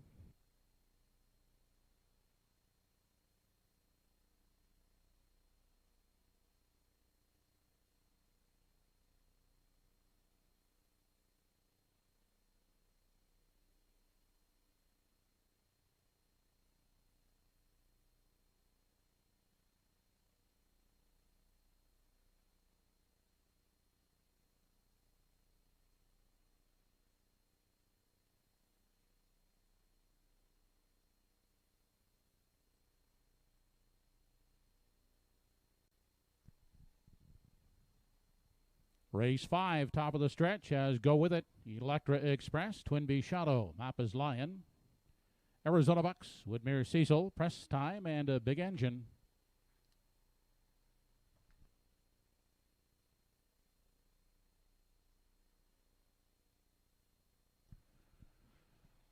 They're off and pacing at the rail. Go With It is away looking for the early lead. Electra Express leaving out. Also caught wide there is Twin Bee Shadow, who now is gathered up and will take a tuck at the rail. They move to the opening 8th. Go With It, emerging with the lead outside. Electra Express now pressing on and will take charge as they race on to the opening quarter, giving away. Go With It will sit the pocket. Next in line, Twin Bee Shadow 3rd. Getting away unhurried 4th is Mappa's Lion. Then back there in 5 for Arizona Bucks, followed closely by Woodmere Cecil in 6. Press Time has beaten one away. That is Big Engine. As they race single file, headed to the 3/8. Out front, it's Electra Express. To dictate the pace, a length and a quarter is the margin on the pocket sitter. Go With It. Then next in line, Twin Bee Shadow under a firm rein, pacing 3rd to the outside. Here comes Mappa's Lion, now moving early, first stop 4th. As they swing off the turn, 30-1 was that opening panel. As they turn down the lane now, nearing the half, Electra Express, soon to be challenged on the outside by the first over attacker, Mappa's Lion. On the inside, Go With It will stay in the pocket. Then at the rail, Twin Bee Shadow pacing along in 4, 5th outside and moving. That is Arizona Bucks. Then back to Press Time. as they swing into the lower turn. Out and moving now from 7 is Big Engine, and gapped out at the back of the field, Woodmere Cecil. The half, 101 and 1/5 second on their way to the 3/4. Electra Express still out there, a length and a half. Go With It is pacing along second. Off stride went Mappa's Lion. And the inside, now inheriting third, is Twin Bee Shadow. On the limb, pacing in fourth, Arizona Bucks. They continue on to the 7/8, and they're all in pursuit of Electra Express. Go With It is the next closest pursuer. Then Twin Bee Shadow in at the rail. Now a clear shot from third. Up on the outside and back down, pacing and gaining ground fourth. Mappa's Lion, 1:30 and 2 was the 3/4. Electra Express striding out now by 3 as they make the final turn. Go With It trying to hang in second. Mappa's Lion the far outside along with Twin Bee Shadow. It will be Electra Express to take it. Second is Go With It, and finishing third, Twin Bee Shadow.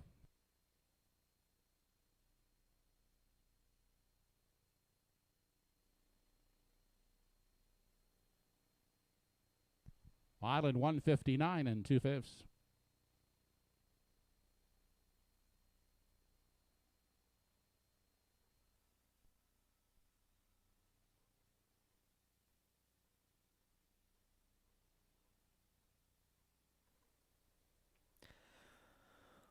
Well, reunite they do, right on down to the winner's circle, Electra Express, and the man that taught her early lessons, Mark Campbell, go to front 30 and 1. They get a breather in the second quarter. Mappa's Lion tries it first up, makes a break halfway up the backstretch, and that leaves the door wide open for Campbell to kick the accelerator, coming for home and win going away here in race number 5. It's Electra Express reuniting with Mark Campbell to win race number 5.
Now back in front of us is the 5th race winner, number 2, Electra Express. 7-year-old daughter by Western Paradise out of the I'm a Fool Dam Expressly Hanover. Owned by Brody Ellis and Madeline Ellis Abbott, trained by Jeff Ellis. Catch driven to victory this evening by Mark Campbell. Electra Express in 159 and 2/5.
Race 5 is official.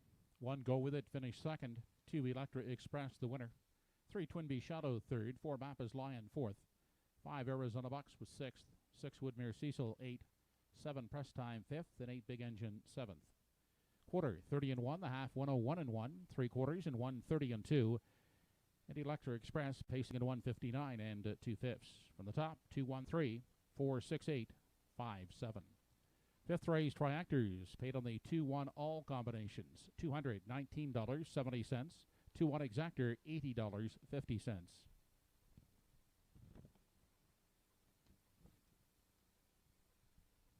Sixth race coming up, the first of 3 A divisions at the Atlantic Sire Stakes for 3-year-old pacing fillies. There are no changes in race 6. They'll go to the gate in 9 minutes.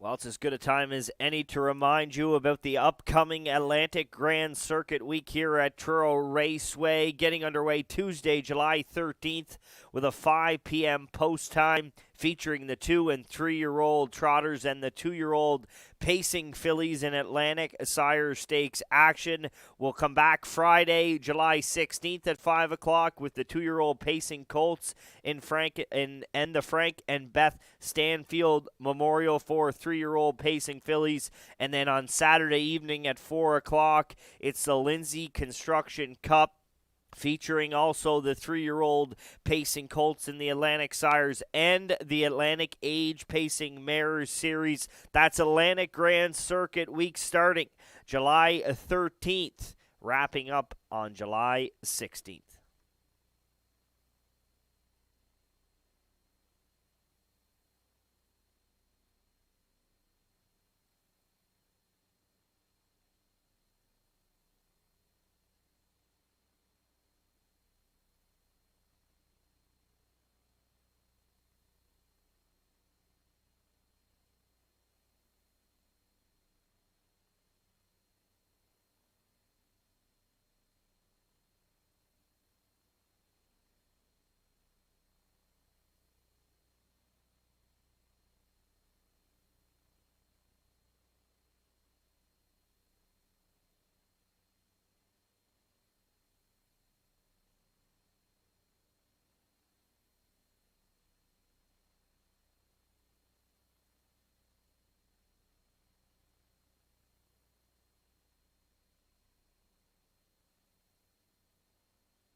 Now on parade are the starters in race 6. It's the Atlantic Sire Stake 3-year-old pacing filly A division, purse of $7,080 from post 1 has Little Miss Ava, owned by Jackie Heffernan. Miles Heffernan driving.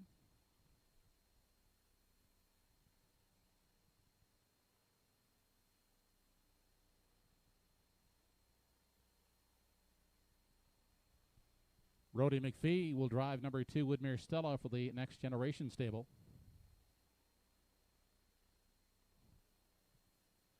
Somebody's Me from post 3. Jason Hughes drives. She's owned by Dunsan Farms and Doug Matheson.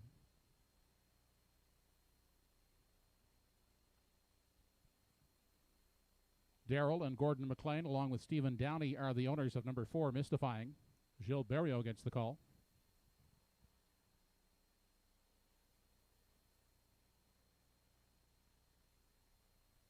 Number 5, Elm Grove Penny, owned by Ian Banks. Mark Campbell catch driving.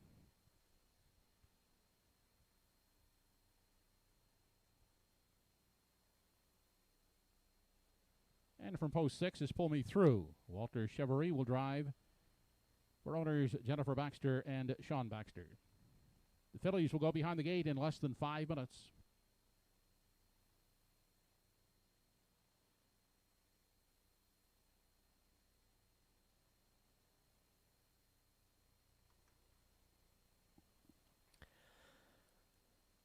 Purse $7,080. It's the Atlantic Sire Stake for 3-year-old pacing fillies. A division, race number 6 on the card. Features triactor and exactor wagering.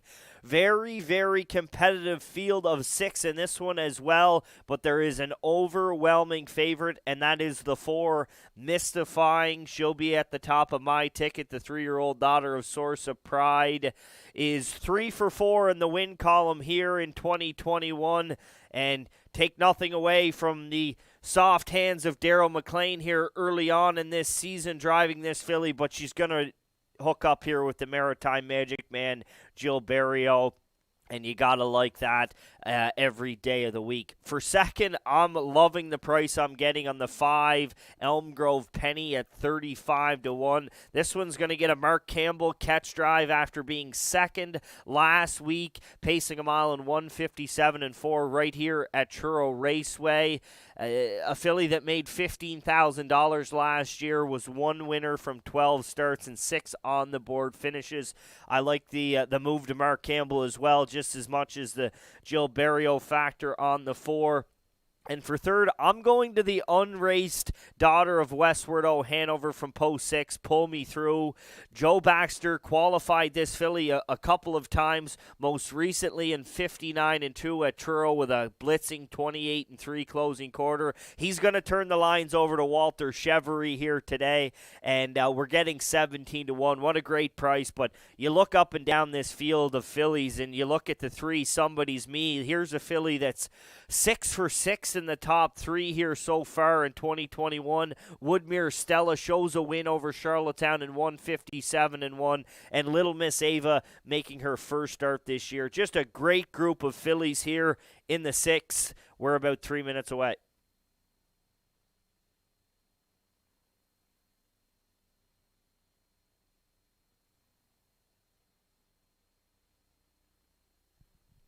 Less than 3 minutes, less than 3 to post time.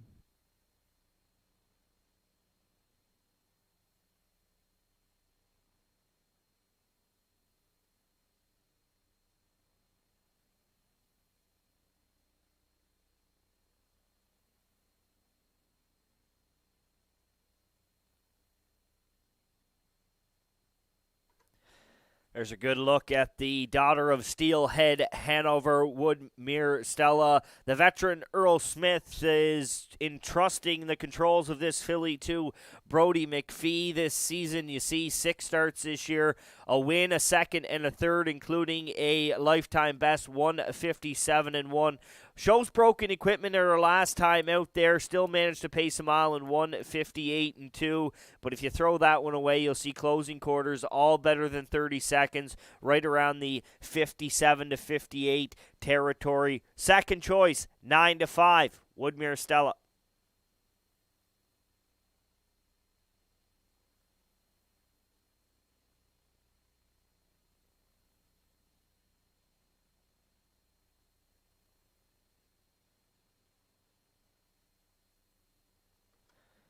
Here's another one we talked about, not in the ticket, but deserving some respect at 6-1 is the daughter of Hilarious Halo, Somebody's Me.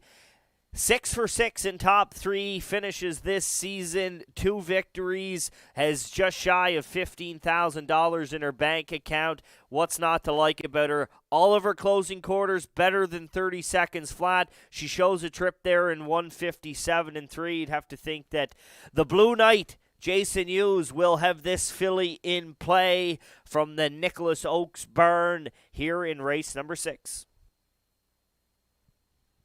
Less than 1 minute to post time.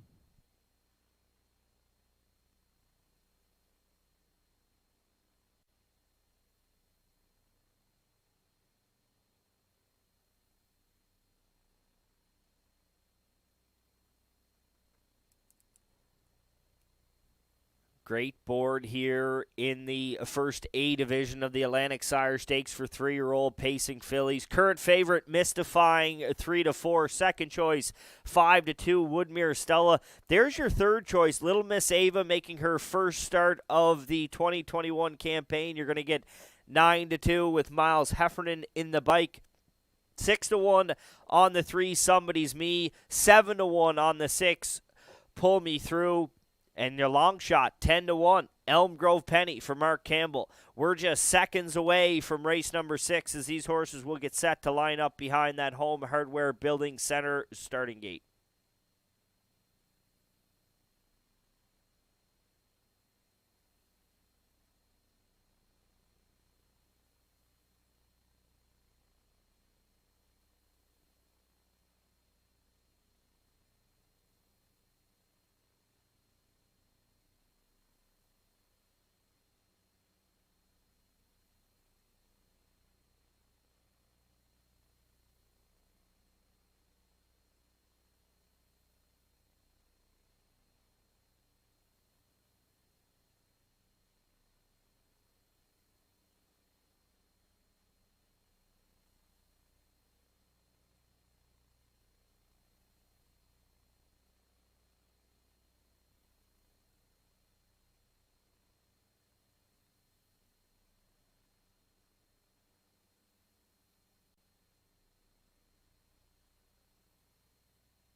Three-year-old fillies have been called in by the starter. Home Hardware Building Center starting gate is moving.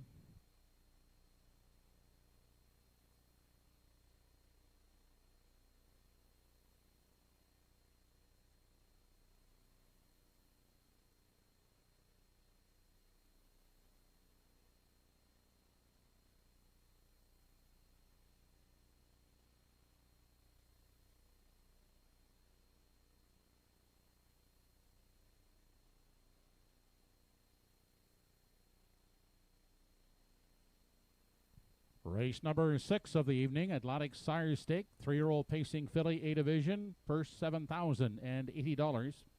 Little Miss Ava, Woodmere Stella, Somebody's Me, Mystifying, Elm Grove Penny, and Pull Me Through.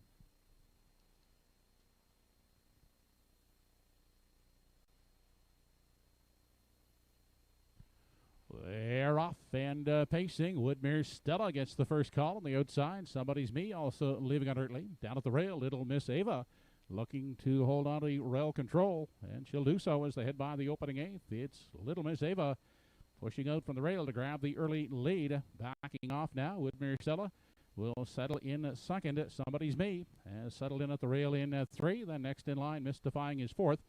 Elm Grove Penny gets away in 5, and back there in 6th, and trailing the field is Pull Me Through.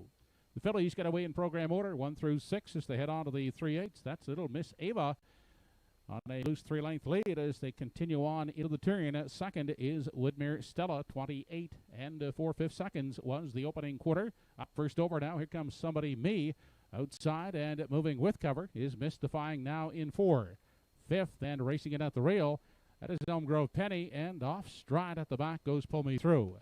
They check in at the midway point, and Little Miss Ava is out front, lead away, soon to be challenged outside now by Somebody Me, who attacked first over. Down in the pocket, Woodla is getting the trip third outside and well spotted. Mystifying second over in 4th. 5th outside and racing third over. That's Elm Grove Penny. Treading after the miscue is Pull Me Through.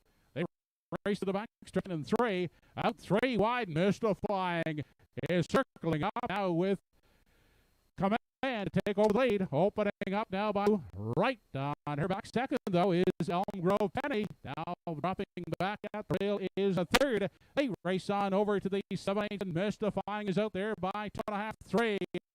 Elm Grove Penny is second, 129 was the 3/4. They turn now for the final time. Mystifying the one to catch. The only one in contention to do so is Elm Grove Penny, but not going to get close. Mystifying wins it easily. Second is Elm Grove Penny, and 3rd, Woodmere Stella.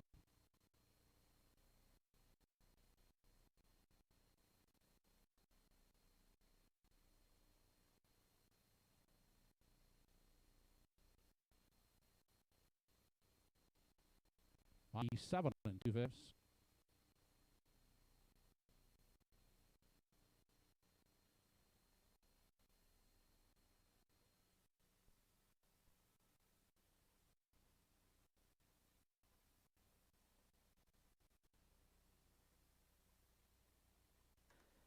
First Division Atlantic Sire Stakes 3-year-old pacing fillies, and it's a brush and crush from Mystifying here in race number 6.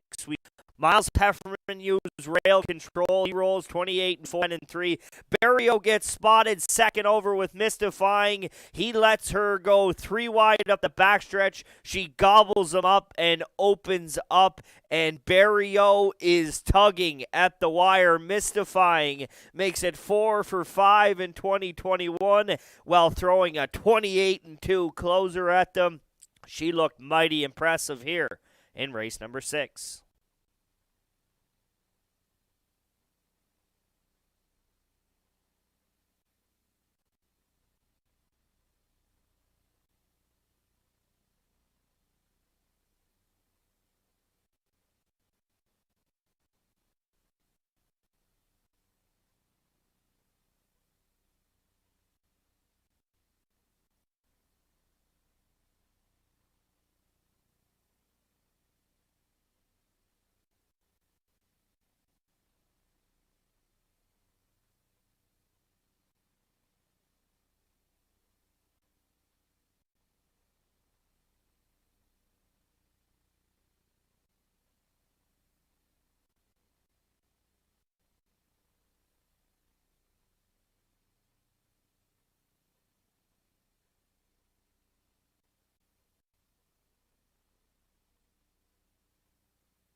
Operating back, the winner of the first A division of the 3-year-old pacing fillies in Atlantic Sire Stakes action, number 4, Mystifying, Bay Daughter by Source of Pride out of the Rock and Roll Hanover Dam, Dreaming.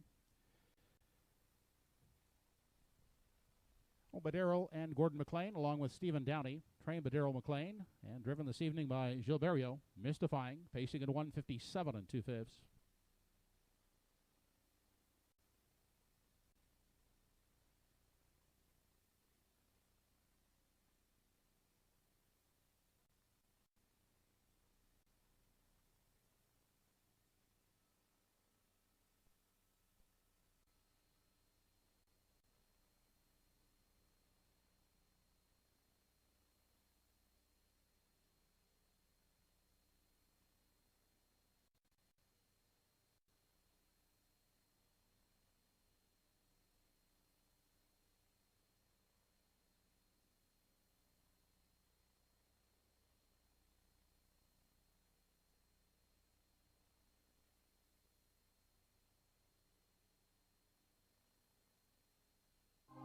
This race replay brought to you by Truro Toyota.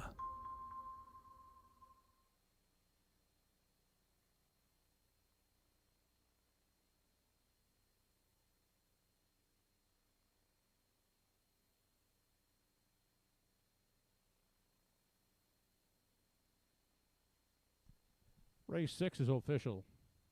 1, Little Miss Ava, 5th. 2, Woodmere Stella, 3rd. 3, Somebody's Me, 4th. 4, Mystifying, the winner. 5, Elm Grove Penny, 2nd. 6, Pull Me Through was 6th. Quarter in 28 and 4. The half 59 and 3. 3 quarters in 129. The mile in 157 and 2. Top down, 5, 3, 4, 1, 2, 6. 4, 5, 2 try, $22 even. 4, 5 exactor, $11.70. Race 7 up and coming, number 1HF Jesse James, adding a hood with cups, taking off a pelling pacifier. Post time for race 7 in 9 minutes.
Horses now entering the track for the 7th race.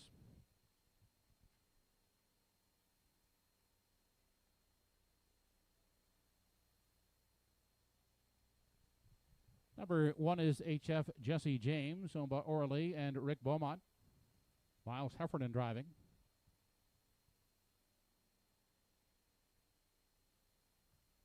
Gia Diamond from post 2 has Toby McDonald in charge for Donna Wilson. The 3 is Godrow Machine. Kenny Parker drives for Leslie and Linda Parker.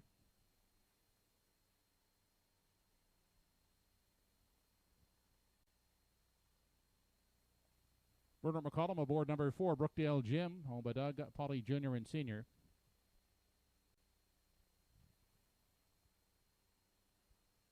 Dave Dowling has the catch driving assignment on the 5-entry Good Friday 3. He's owned by Debbie Ellis.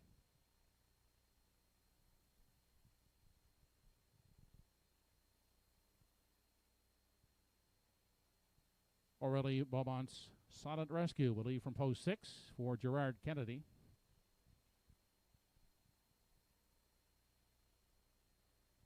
And the outside 7 post goes to catch 22 with Darren Crow in tow for William Shearer, Sonny Sightman, and Charlie Piper. Post time for the 7th in less than 5 minutes.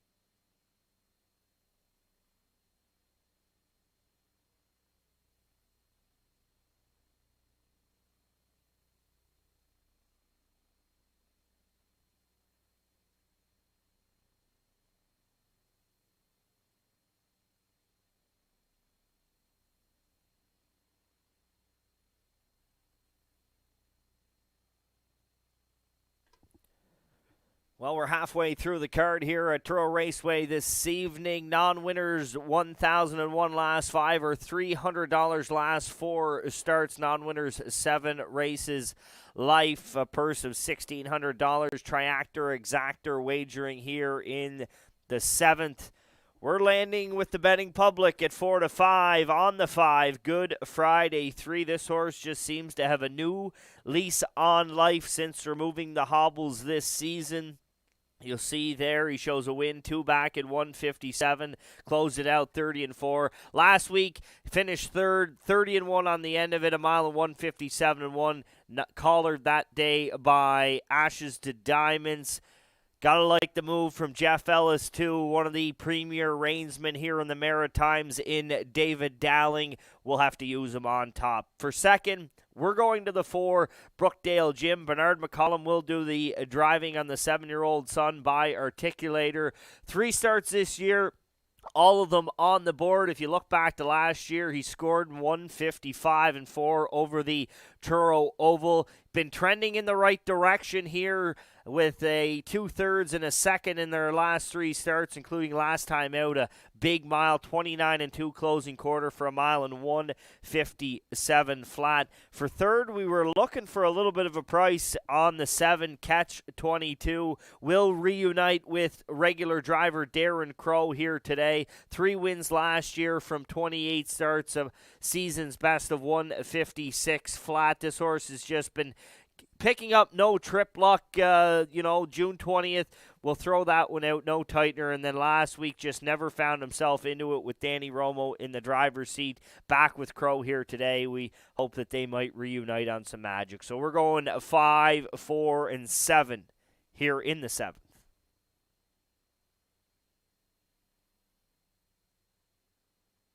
Only 3 minutes to post time.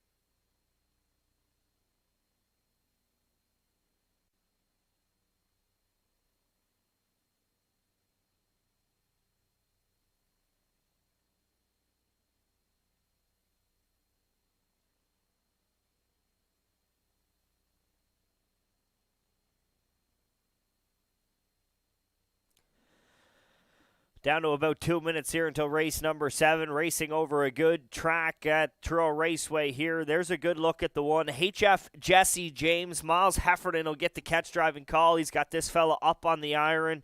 And we used rail control to his advantage last time out, and I'd have to think that he's going to put this 5-year-old gelded son of Peng Shui on or near the lead. He does have one start over the half-mile oval in Inverness, where he paced a mile in 2:01, closed it out 29-4. Ships in from the western part of the country, gets the rail, and Miles Heffernan, you're getting 6-1 on the one, HF Jesse James.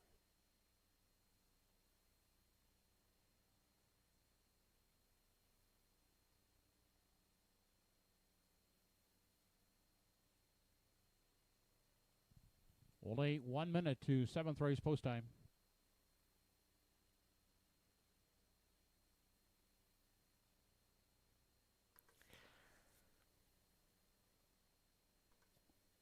So time is running out here for the 7th. 1-2 on the 5, Good Friday 3. 7-2 on the 4, Brookdale Gym. 9-2 on the 7, Catch 22. 6-1 on HF Jesse James. 8-1 on the 6, Silent Rescue. 10-1 on Gia Diamond from post 2. And Goodrow Machine is the long shot. 49-1 from post position number 3. The horses are on the backstretch, awaiting the start of race number 7.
Home Hardware Building Center starting gate moving up into position for race 7. It's post time.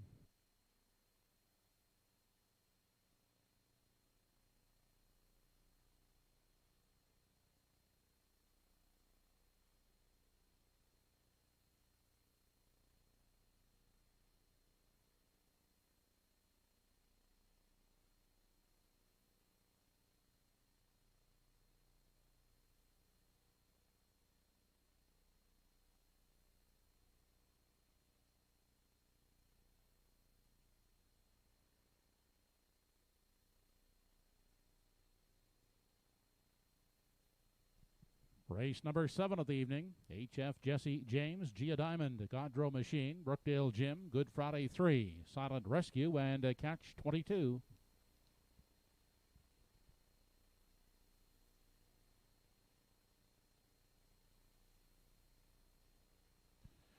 They're rough, and as they lead the gate off stride there, went Good Friday 3. Moving out for the lead, that is Brookdale Gym. Down on the inside, HF Jesse James will take control as they move to the opening 8th. Now tucking into the pocket is Brookdale Gym second. Inside, Gia Diamond racing along in 3. Next in line 4th, that's Godrow Machine. Then pacing from 5 is Silent Rescue. Back in 6 is Catch 22. And trailing the field after the gate miscue, that's Good Friday 3, but that's HF Jesse James off by himself now as they race on to the 3/8. He's clear now by 7 lengths. Gapped out second, that is Brookdale Gym. In at the rail and pacing along in 3 for Gia Diamond. Then Godrow Machine looks at it from 4. Snappy opening quarter of 27-3. HF Jesse James setting some lively fractions here as they near the half is still out there by some 6 open lengths. Back in the 2 spot, that's Brookdale Gym. Then next in line 3rd is Gia Diamond, followed closely 4th by Godrow Machine. Up into 5 is Good Friday 3. Out and moving is Catch 22. And now trailing, that's Solid Rescue. They continue on to the backstretch, halfway home in 56-1. They race into the backstretch. HF Jesse James is hot on the lead as they race down the backstretch. Out there by 6. Still second is Brookdale Jim. Then pacing along the rail, Gia Diamond third outside. That is Good Friday 3. Pacing along uncovered. In the 4 spot, they race on over to the 7/8. And still leading the way, HF Jesse James. Now starting to shorten stride there a bit as Gia Diamond endeavors to close that gap second as they swing by the 7/8 and off the top turn. 1:26.3 was the 3/4. HF Jesse James still out there by 5 as they turn for home. HF Jesse James trying to take it gate to wire. Brookdale Jim is second. It's HF Jesse James winning it in wire-to-wire fashion. Second, Brookdale Jim, and Gia Diamond will finish third. Mile in 1:58 1/5.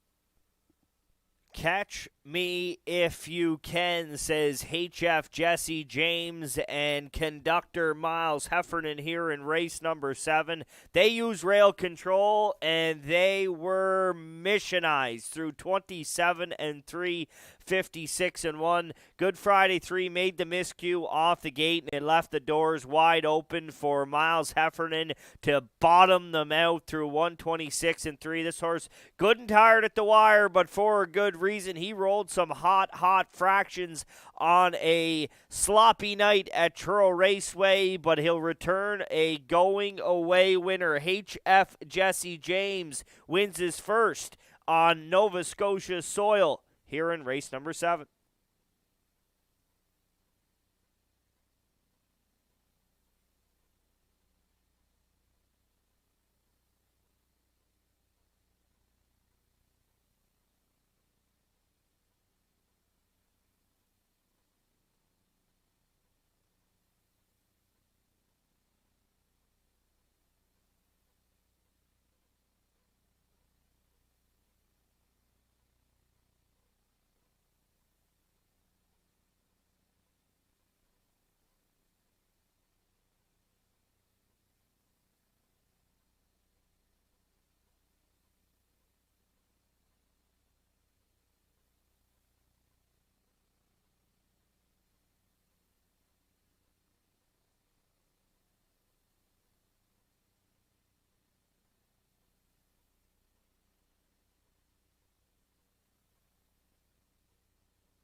Operating back is the 7th race winner, number 1 in your program, HF Jesse James. He's a 5-year-old Bagelot son of Pang Shui.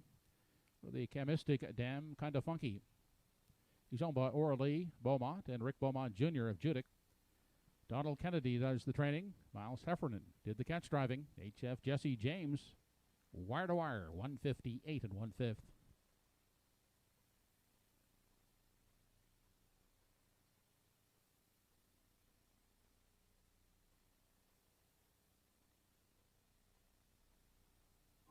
This race replay brought to you by Summerside Toyota.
Only the first 4 positions are official in race 7.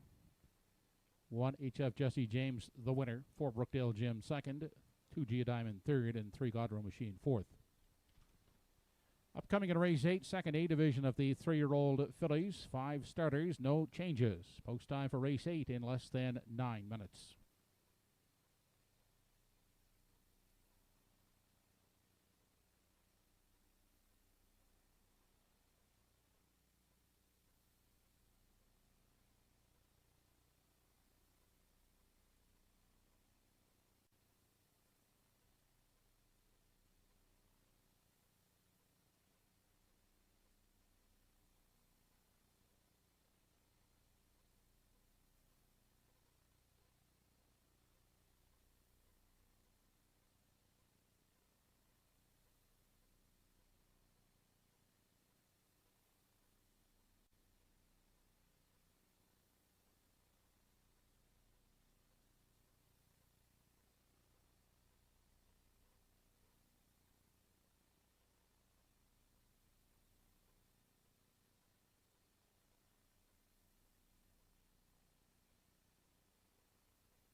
Now is the complete order of finish from race 7.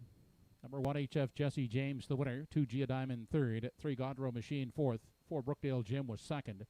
5 Good Friday 3 finished fifth. 6 Silent Rescue 7. 7 Catch 22 was sixth. Quarter 27 and 3. The half 56 and 1. 3 quarters in 1 26 and 3. The mile in 158 and 1/5.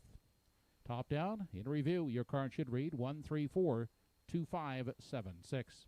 142 try in race 7, $630 even. 1-4 exactor, $87.30. Nobody correctly selected 5 out of 5 at the pick 5. The carryover, $434.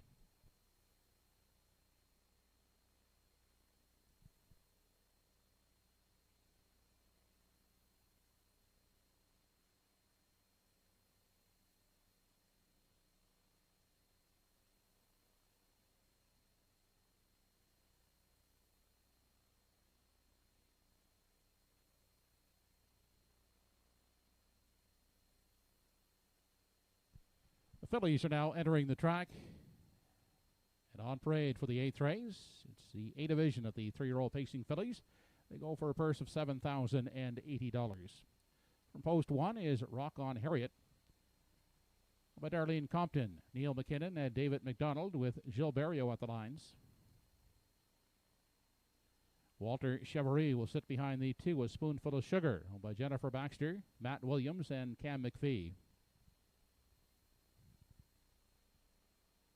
Vicky Everyday leaves from post 3. Corey McPherson at the helm for Paul Conway.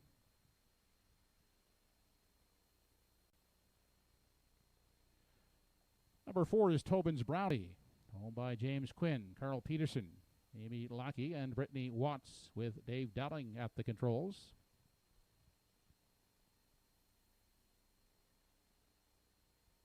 And number 5 is The Real McCoy. Mark Campbell in the driver's seat for Greyland Farm and Bob Samara. 8th race post in 5 minutes.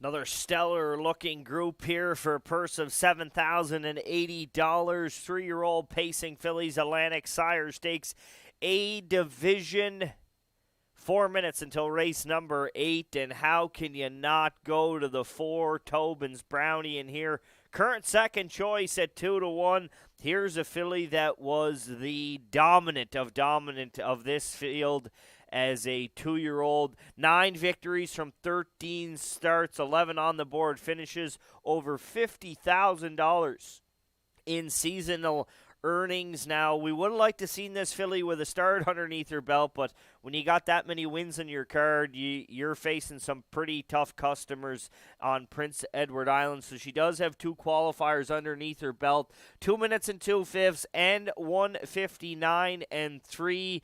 Dowling and Stonebridge Terror right at the top of our ticket. For second, we'll go to the 2, A Spoonful of Sugar.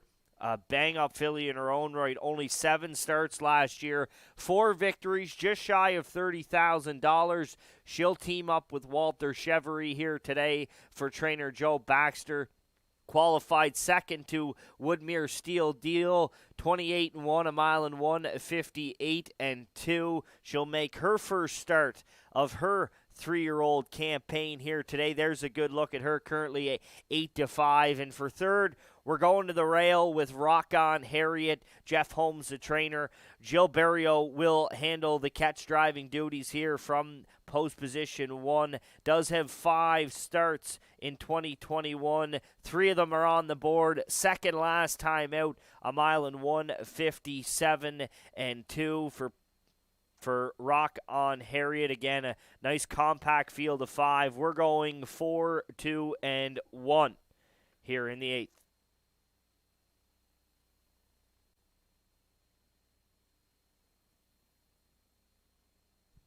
Post time in less than 2 minutes.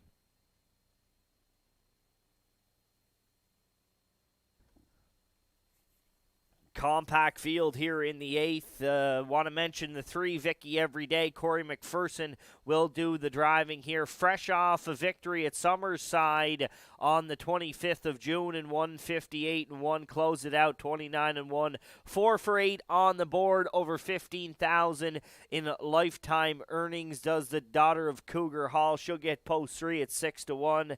And post 5, the real McCoy comes from the Mark Campbell barn for the Greyland Farms and Bob Samara. Winless through 15 lifetime, does have over $16,000 in her bank account. She's been progressing in the right direction over her last 2. Good race last time out, 29 seconds flat, 1 mile 1:59-2. She'll have to work it from the outside post 5. Long odds, long shot play, 15-1.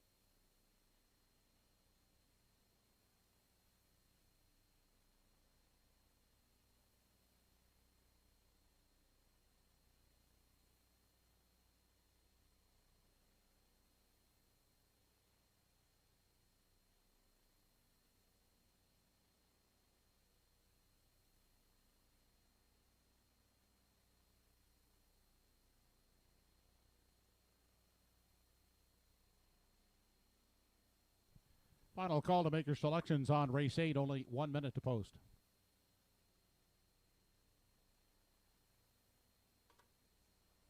Time running out for the second division of the Atlantic Sire Stakes for 3-year-old pacing fillies. 3-5, current favorite is the 4, Tobin's Brownie. 5-2 on the 2, A Spoonful of Sugar. And then you're getting right on the money. 4-1, Rock On Harriet. 5-1, Vicky Everyday. And 6-1 for the real McCoy. They are lining up in the backstretch, getting ready. Race number 8 is next.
3-year-old fillies now moving in behind the Home Hardware Building Center starting gate. It's post time for race 8.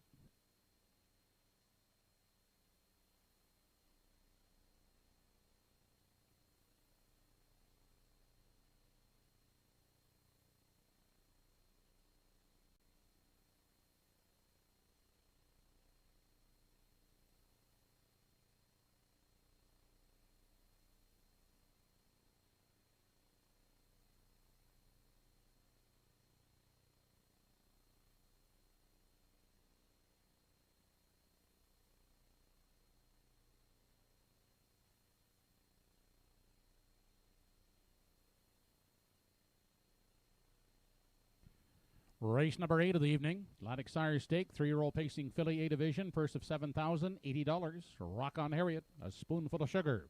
Vicky Everyday, Tobin's Brownie, and the Real McCoy.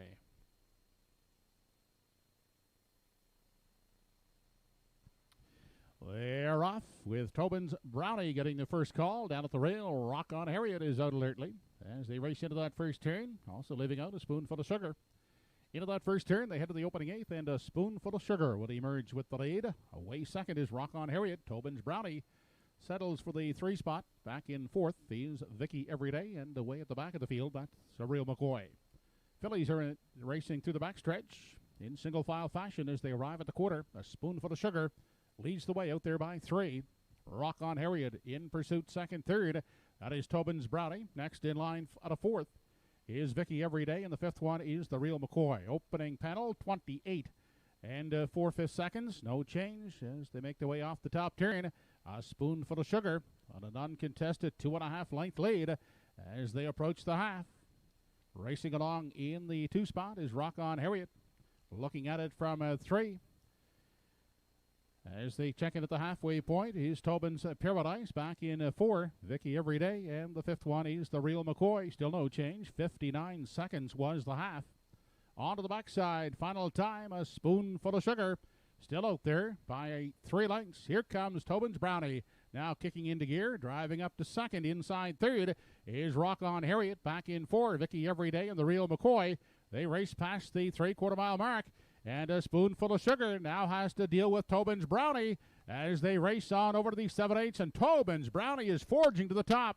A Spoonful of Sugar tries to fight back second, but to no avail. It is Tobin's Brownie who takes over. Out there a length and a half now. A Spoonful of Sugar is second. 1:28 and 4. One's the 3/4. On through the stretch now. Here they come to the payoff, and Tobin's Brownie opening up on the front with ease. It's all Tobin's Brownie here in the second A division of the 3-year-old fillies. A Spoonful of Sugar second. Third is Vicky Everyday.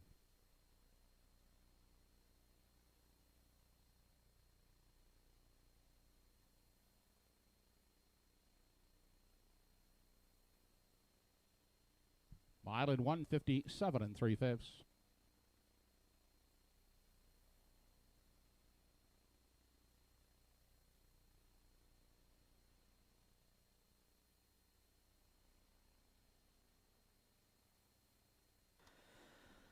Well, it's an impressive seasonal debut for the top 2-year-old reigning into her 3-year-old season, that being Tobin's Brownie. Walter Chevery puts A Spoonful of Sugar on point. Full kudos to him. This filly was throwing her head something fierce behind the gate, got this filly away and on the lead. Dowling sits third, comes first up, brushing up the backstretch, clears past 3/4 and opens up and drives away from them. Tobin's Brownie, she's back. Her 10th lifetime victory comes in a division of the Atlantic Sire Stakes 3-year-old pacing fillies for trainer-driver David Dowling.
Operating back, the winner of race 8, A division of the 3-year-old pacing fillies, number 4, Tobin's Brownie.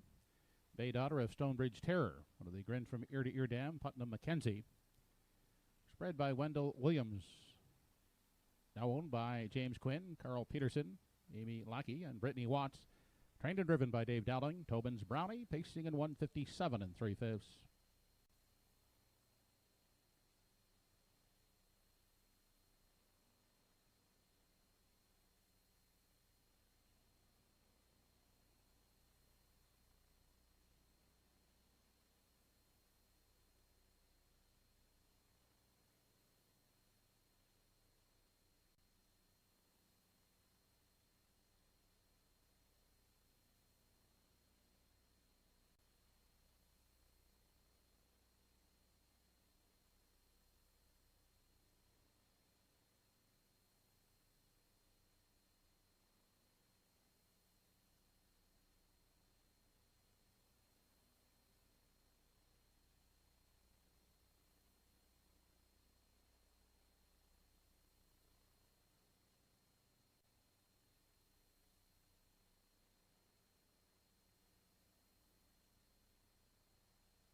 Race 8 is official.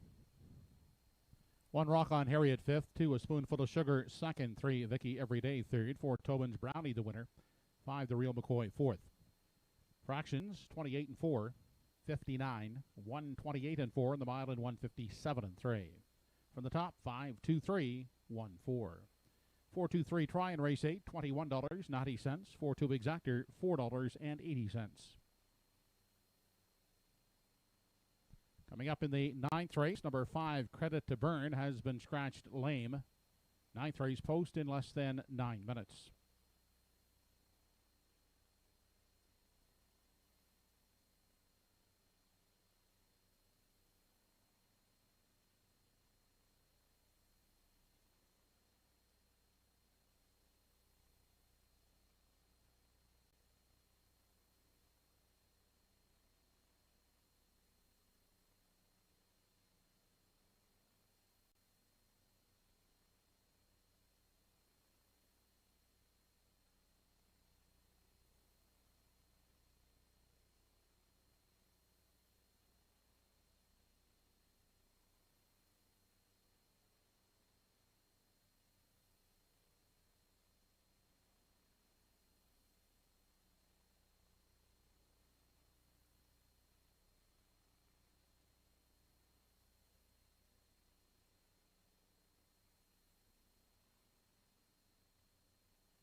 Now on parade are the 9th race entries. Race 9 is a $4,500 claiming event. From post 1, As Fast as My Sister. All by Nick White with Darren Crow driving.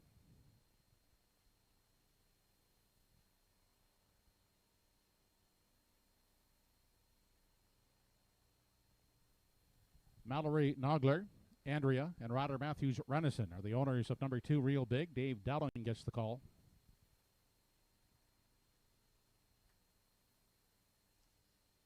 Andy Campbell is the owner and driver of number 3 Prince Adam.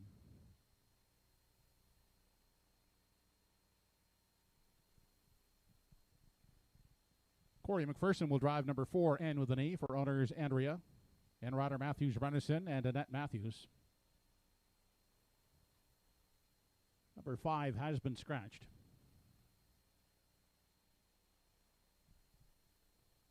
Number 6 is Puddin' Pie. Paul Langell drives for Wally Cameron, Anthony Repschel, and Diane Settle.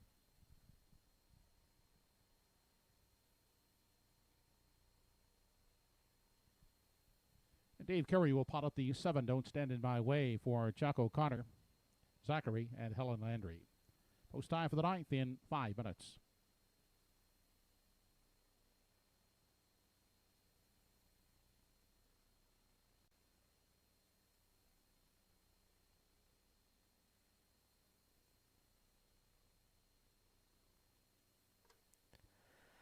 Down to 5 here in race number 9. The $4,500 claimers set to go postward here.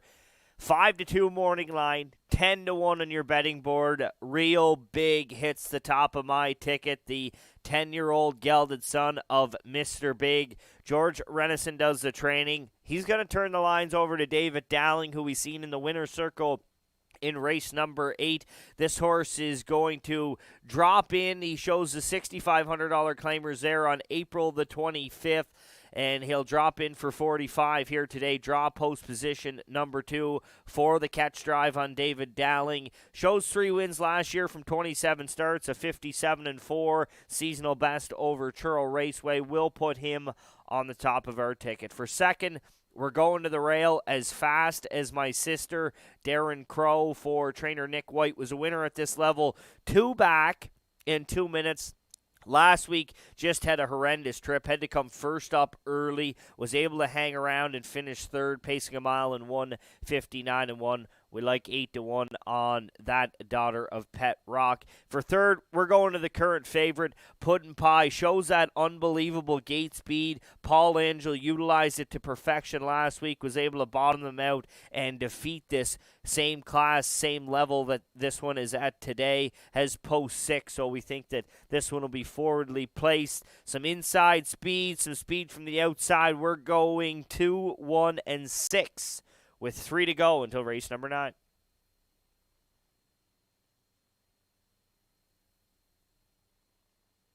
Post time in less than 3 minutes. Less than 3.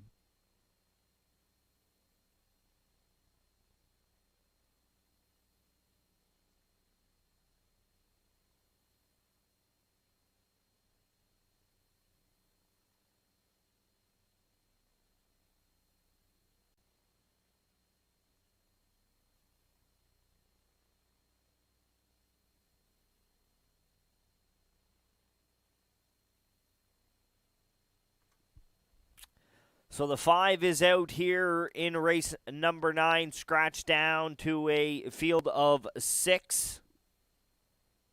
Couple of other options may be the 3 Prince Adam. This horse rallied up to be second last week for Andrew Campbell. He'll be back in the driver's seat here today, currently getting 6-1. Don't Stand in My Way. He's going to try his luck at the $4,500 claiming level here as well today. And Ann with an E. No ticket sold. Gets the catch drive of Corey McPherson, the daughter of Westward O Hanover. Here in race number 9. We're down to about 2 minutes. 6-5. Real Big, co-favorite with the 6. Puddin' Pie. Now less than 1 minute to 9th race post time. Final call for wagering.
It's ninth race post time. Home Hardware Building Center starting gate is moving.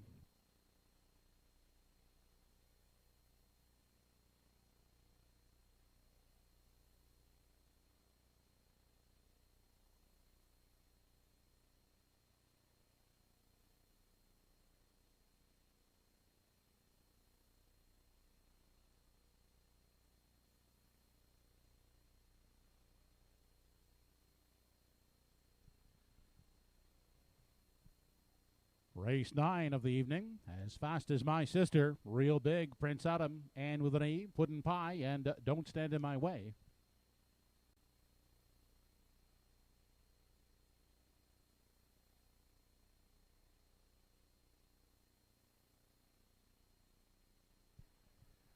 They're off. And pacing as Fast as My Sister in at the rail, and from the outside, Puddin' Pie is charging off the wings of the gate as they race into the first turn, headed onto the opening eighth. Puddin' Pie 3 wide in the center, now driving through. That's Real Big, looking for command as they race to the opening quarter. Real Big will grab the early lead. Puddin' Pie outside is caught on the limb second. Inside as Fast as My Sister is pacing along third. Next in line, that's Prince Adam at a 4. Back in 5 is Ann with an E, and the 6th away is Don't Stand in My Way.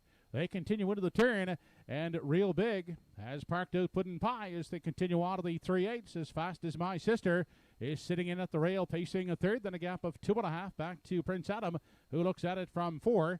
Then back in 5 is Ann with an E in the trailer. Don't Stand in My Way. Opening quarter was 28.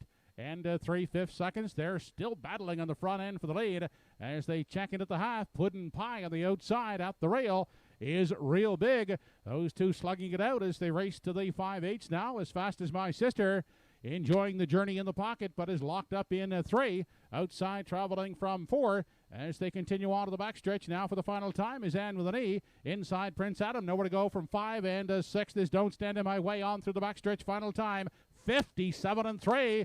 A hot half as they approach 3/4. Here comes Ann with an E, now up to confront stablemate Real Big as they arrive at the 3/4 mile mark. Ann with an E on the outside, now sticking a neck in front. Trying to fight back is Real Big at the rail second. As Fast as My Sister now can get off the rail third and will step to the outside as they race on to the 7/8. Ann with an E has taken over, but here comes As Fast as My Sister up on the outside second. Inside towering third is Real Big. 1:28.3 was the 3/4.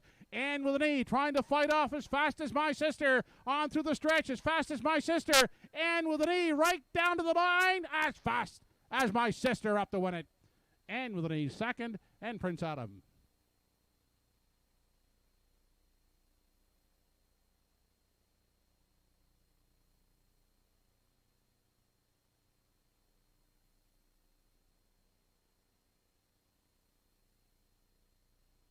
Island 158 and 2/5.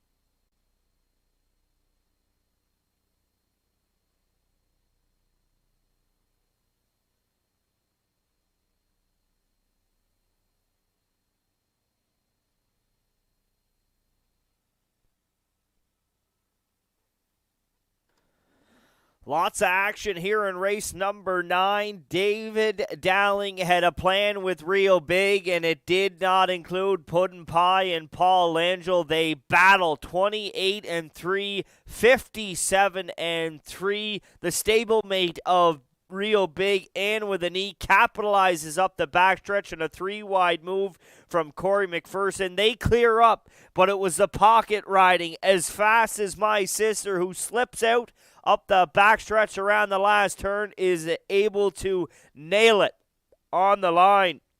Darren Crow with a nifty little steer in race number 9 gets As Fast as My Sister's nose on the line first.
Operating back is the winner of race 9, number 1, As Fast As My Sister. She's a 6-year-old bay mare by Pet Rock. Owned and trained by Nick White of Brookfield. Darren Crow, the winning driver. As Fast As My Sister, pacing in 1:58 2/5.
Ninth race is official. 1 As Fast As My Sister was the winner. 2 Real Big finished 4th. 3 Prince Adam was 3rd. 4 And With an E 2nd. 5 was scratched. 6 Puddin' Pie 5th. And 7 Don't Stand In My Way was 6th. Quarter reached in 28 3. The half paced in 57 3. 3 quarters recorded in 1:28 3. And the mile clocked in 1:58 2/5. From the top, 1:43. 2 scratched, 5-6. 143 try in race 9, $178.10. The 1/4 exactor, $98.20.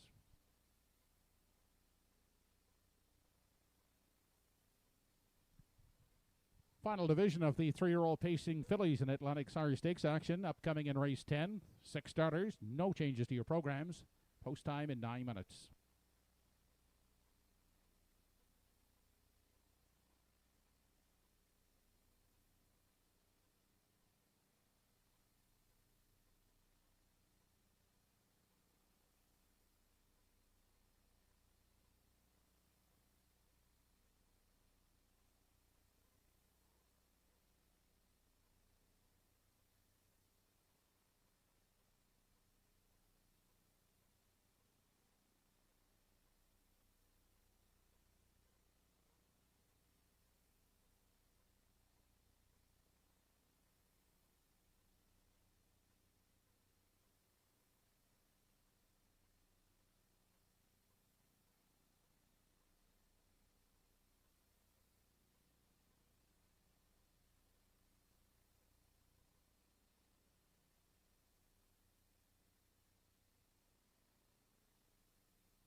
The fillies are now entering the track for the 10th race post parade. Race 10, Atlantic Sire Stake 3-year-old pacing filly A division. It carries a purse of $7,080. From post 1 is Woodmere Vanish. Paul Angel does the driving for Debbie Francis and Wayne McRae.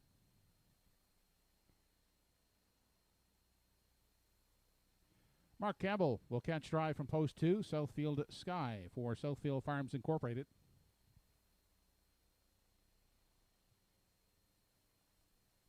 KCK Gurley's is the 3 entry.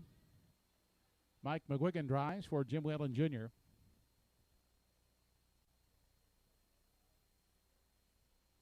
Number 4 is Maggie's Delight, owned by Michelle Myers and Roger McDonald. Corey McPherson at the helm.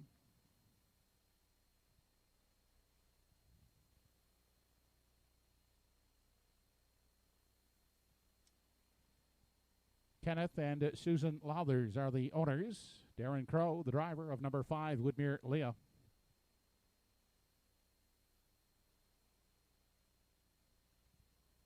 And Ernie Laughlin owns and drives number 6, A Lady by Chance. That's the field for the 10th. The fillies will go behind the gate in less than 5 minutes.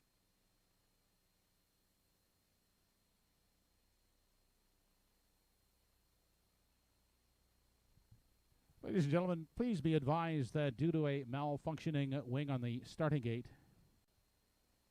the final 3 races on this evening's program will be started with only one open wing.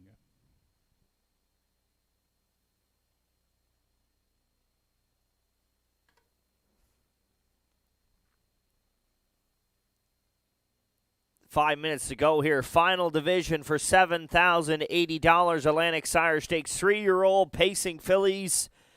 4 minutes until the start of this one, and we're going for a Team PEI sweep here of the Atlantic Sires divisions. We're on the 4, Maggie's Delight, the 3-year-old daughter of Steelhead Hanover, also making her seasonal debut here today for trainer Michelle Myers and driver Corey McPherson. Last season, 4 wins from 10 starts, just shy of $15,000 in her bank account. We're going to play her on top here. Qualified 158-3, a 29-3 closing quarter there on June 26th. We'll play her on top. For second, we're going to go to the rail. Woodmere Vanish, Paul Angel. Again, one from his barn. This filly raced really good on June 20th, finished second, closed it out hard in 29, a mile in 1:58-1. She gets rail control in here. We'll have to think Langell will have her handy to the pace and looking to vie for that victory. For third, we're going to a filly that we really liked last week. She impressed us. That's Woodmere Leah, the daughter of Roll With It Harry. Darren Crow will hop back in the driver's seat, but last week went to the front. Romo stole it in the second quarter with a breather and then closed it out 27-4 for a lifetime victory, number 1 in 159-3. What a closing quarter by this filly last week. Crow will hop back into the driver's seat, and if she's got any closing kick like that here tonight, she'll have to be a part of the ticket. We're going 4, 1, and 5 here in the final division of the Atlantic Sire Stakes 3-year-old fillies.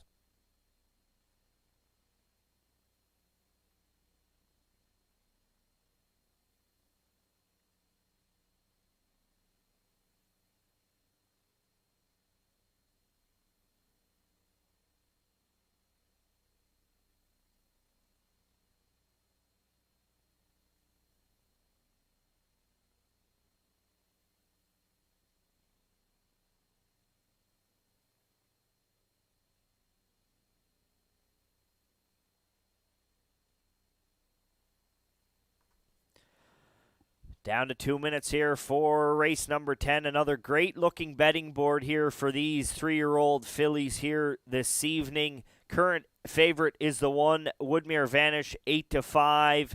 You'll get 7-2 on the 4, Maggie's Delight. KCK Gurley's from the Mike McGuigan barn taking money, 9-2. Southfield Sky, the 2-1 choice right now from the 5-2 morning line favorite for Mark Campbell. You'll get 5-1 on the 5, Woodmere Leah, and 5-1 on the 6, A Lady by Chance. Time's running out. Get your selections in for the 10th.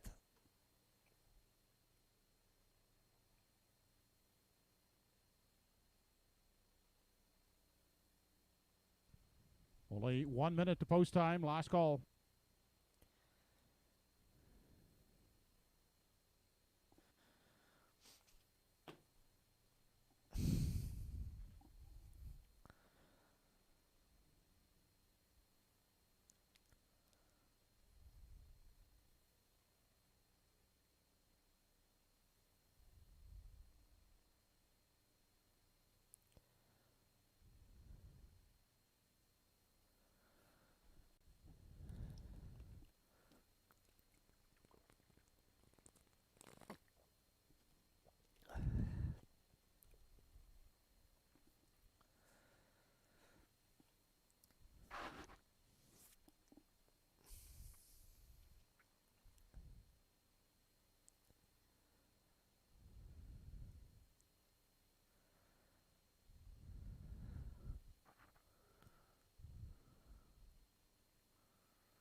Tenth race fillies are now moving up to the home hardware building center starting gate. It's post time.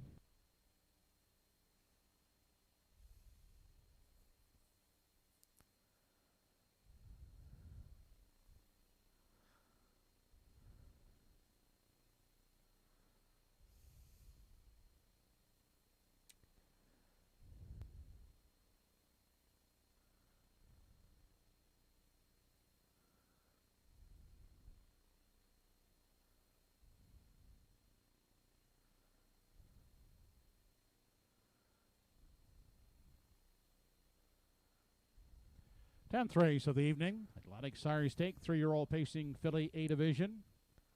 It carries a purse of $7,080. Woodmere Vanish, Southfield Sky, KCK Girlies, Maggie's Delight, Woodmere Leah, and A Lady by Chance.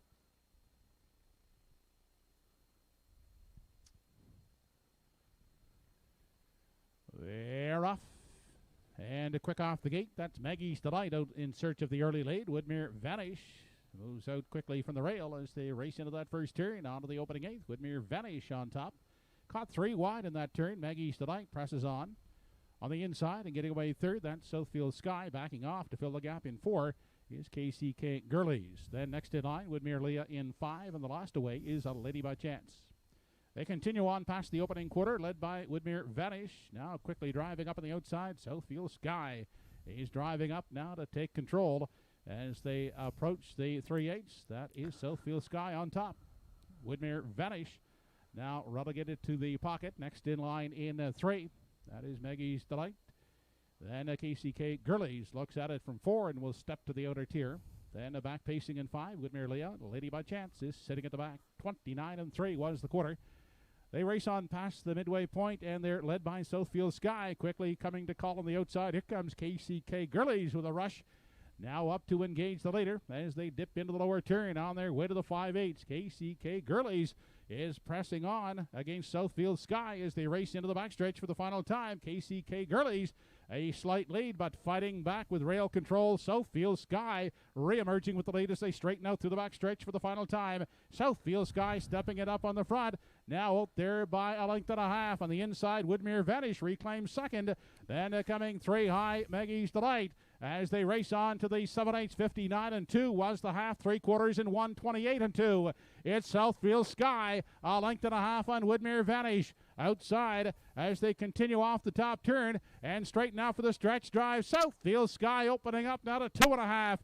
Woodmere Vanish trying to hang in at the rail second. On down the lane they come. It's all Southfield Sky in the third A division of the 3-year-old fillies. Woodmere Vanish is second, and third, Woodmere Leah. Mile paced in 1:57 and 2/5.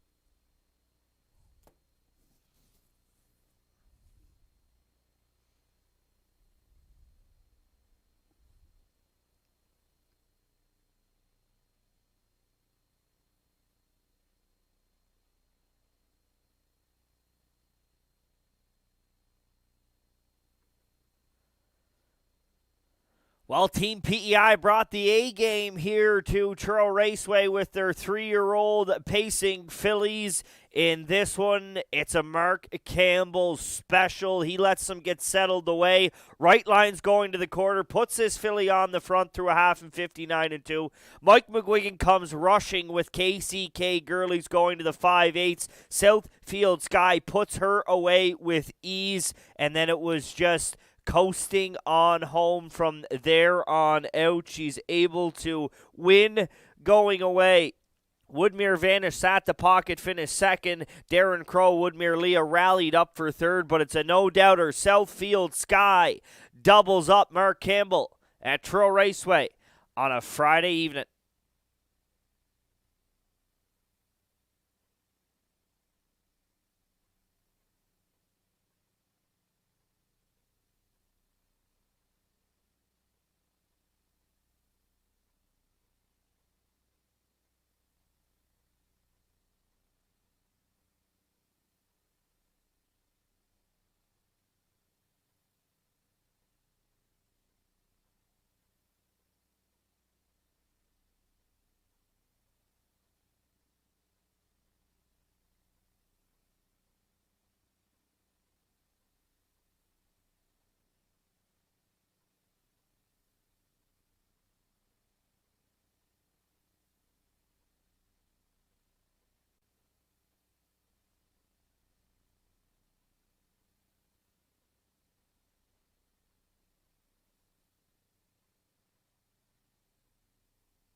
Back in victory lane, the 10th race winner.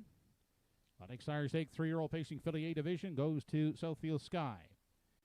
Bay daughter of Stonebridge Terror out of the drop-off dam, Southfield Sarah.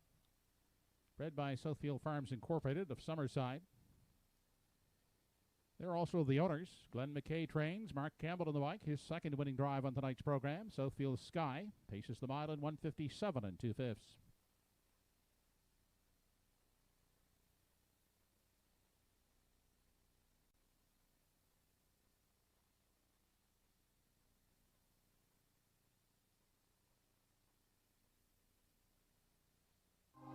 This race replay brought to you by Pie Chevrolet.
Race 10 is official. 1 Woodmere Vanish, second. 2 Southfield Sky, the winner. 3 KCK Girlies, 6. 4 Maggie's Delight, fourth.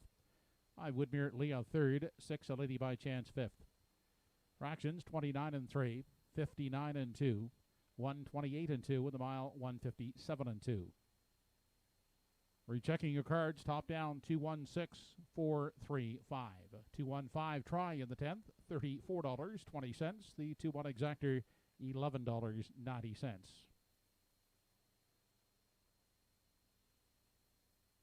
Final 2 races on tonight's program make up the late daily double. No program changes in either race, with post time for the 11th in less than 9 minutes.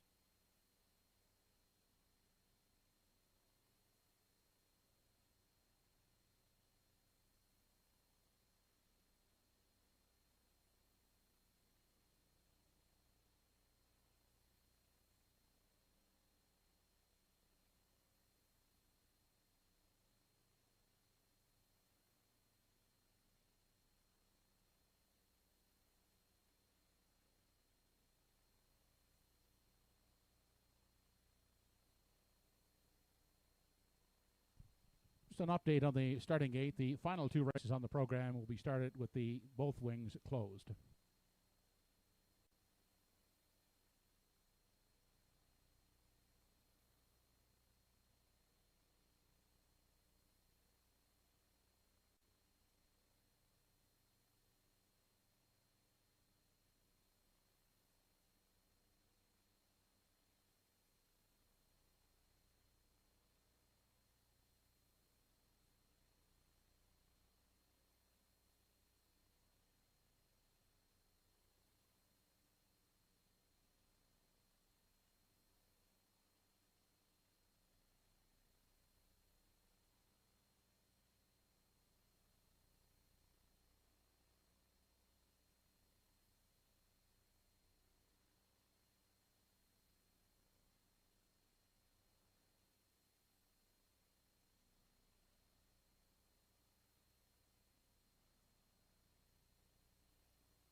Now on the track in parading is the field for race 11. From post 1, Brutus the Barbarian has Mark Campbell cash driving for Charlie Piper, William Shearer, and Sonny Seitman. Andy Campbell has the assignment on 2, Thunder Alley, owned by Orly Beaumont.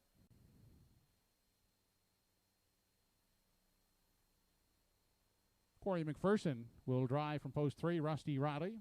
He's owned by Chantel Gillis and Dana Ghetto. The Well Did Horse Owners Club are the owners for Well Did. Paul Langell drives. From post 5 is Ashes to Diamonds, owned by David Livingstone with Darren Crow in the sulky. And Ernie Laughlin drives for Ed Hervey, his Young Drunk Punk from post 6. Post time for race 11 in 5 minutes.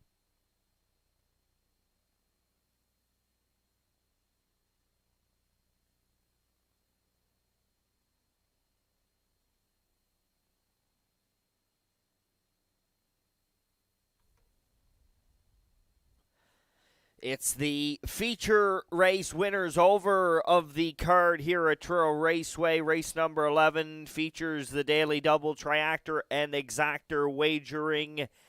We're going to the rail here with the one, Brutus the Barbarian, a 4-year-old gelded son of Thinking Out Loud, was third last time out at the non-winners 751 level.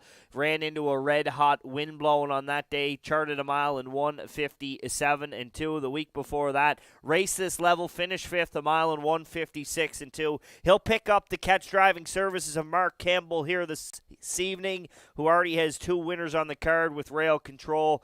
We were looking for a bit of a price. We're going to have to settle it 1-1 right now. For second, we're going to the 3, the Red Horse by Blissful Hall. Rusty Riley was a winner 2 back on June the 20th for Paul Angel in 1:58 and 1. Came back last week with a bang-up effort. He was third to Harry G and On the Looker 2. Those two are set to do battle in the Governor's Plate eliminations on Sunday in Summerside. He's going to pick up Corey McPherson, and we'll take 8-1 all day long on this guy for second. And for third, we're going to the 5. Currently not a ticket sold on the daughter of Better Than Cheddar, Ashes to Diamonds for Darren Crow. Put her on a helmet last week, and she responded with a 1:56 and 4 victory, winning by a length and a half, closing it out 29 and 3. So we got to throw her in the ticket. If Crow can find a helmet that gets him into this one, this mare seems to respond better on a helmet. We're going 1-3-5 in the feature, about 3 away from post time.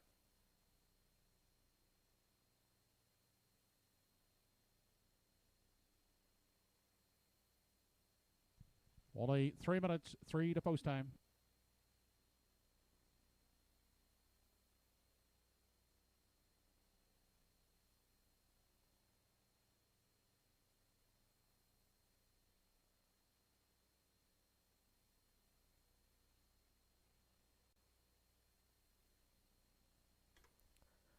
Good-looking feature lining up here in race number 11. Taking all the money here is Well Did, the now 10-year-old son of Well Said, coming from that Paul Angel barn. Coming off a qualifier, this horse in 2:02 and 2, 29 and 3. I think he's just going to need a rip or two under his belt before he's ready to chase around the top-class pacers here in Truro. He definitely belongs at this level. It's just a matter if he's ready to go with the big boys here. Currently 3-4 on Well Did. Young Drunk Punk dropped down a level last week, finished 4th, finds himself back in here. Consistent 1:57 pacer here to start the year off. Ernie Laughing back in the bike, 10-1. And the other is on your screen right now, Thunder Alley. Pace a mile in 1:57 and 4. Finished second, 30 seconds flat. Actually beat her top selection last week in Brutus the Barbarian. This horse will take the jump up here today. Not a ticket sold on Thunder Alley as we approach the start of race number 11.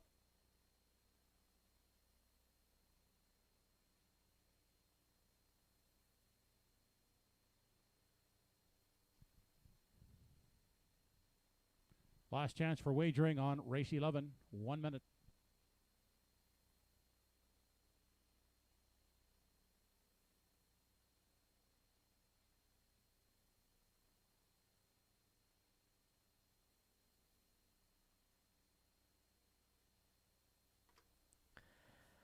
Money heading in all different directions in this one. Now 6-5 favorite. Ashes to Diamonds. 3-2 on Well Did. 5-2 on Brutus the Barbarian. 3-1 on Rusty Riley. Time is running out. Late double. Triactor, Exactor. They'll line up behind the Home Hardware Building Center's starting gate in just a moment.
Home Hardware Building Center starting gate moving for race 11. It's post time.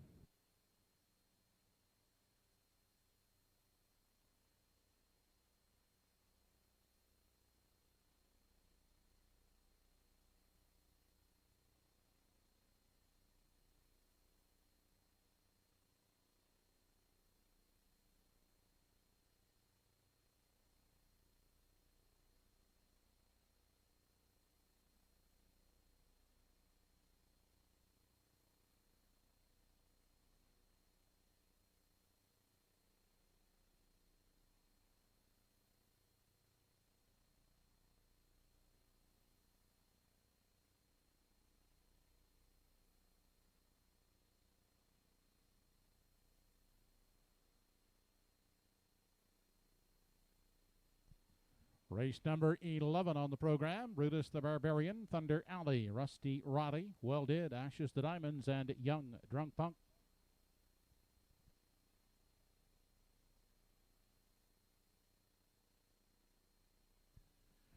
They are off and pacing with Rusty Roddy getting first off the gate on the outside or on the inside.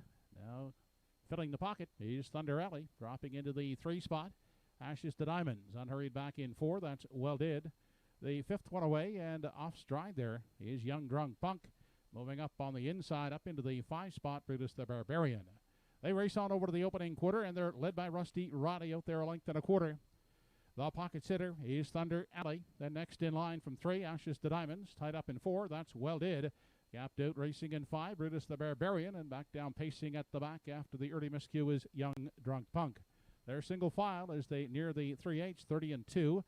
A tepid opening quarter as they make their way off the top turn. They're led by Rusty Roddy as they enter the stretch for the first time. Approaching the half, getting the good journey in the pocket second. As they travel on through the stretch is Thunder Alley, first over attacker. Here comes Brutus the Barbarian up on the outside. That will give cover to Young Drunk Punk, who's on the move on the outside 4th. Inside 5 is Ashes to Diamonds.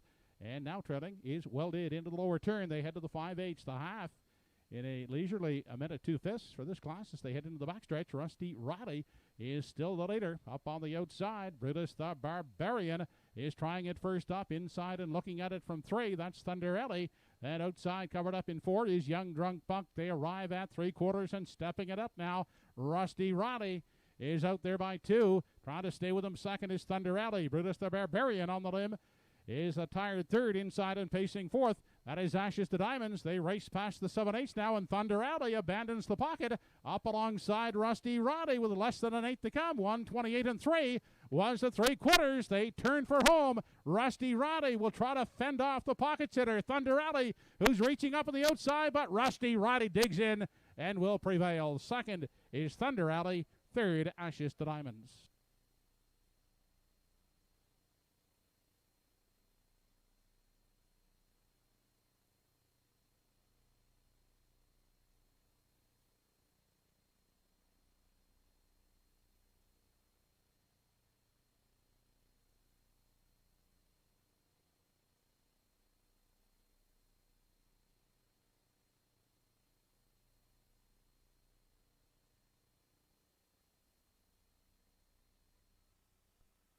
Mile was in 1:57 and 3/5.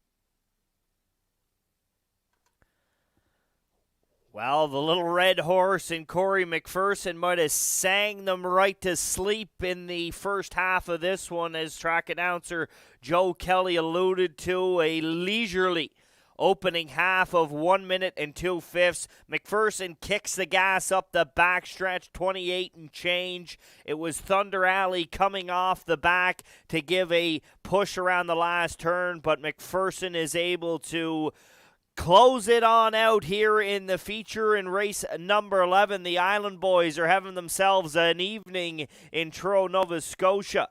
Add another one to the total here through 11. It's Rusty Riley in the feature.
Now back, the 11th race winner, number 3 on your card, Rusty Roddy. He's a 10-year-old chestnut gelded son of Blissful Hall.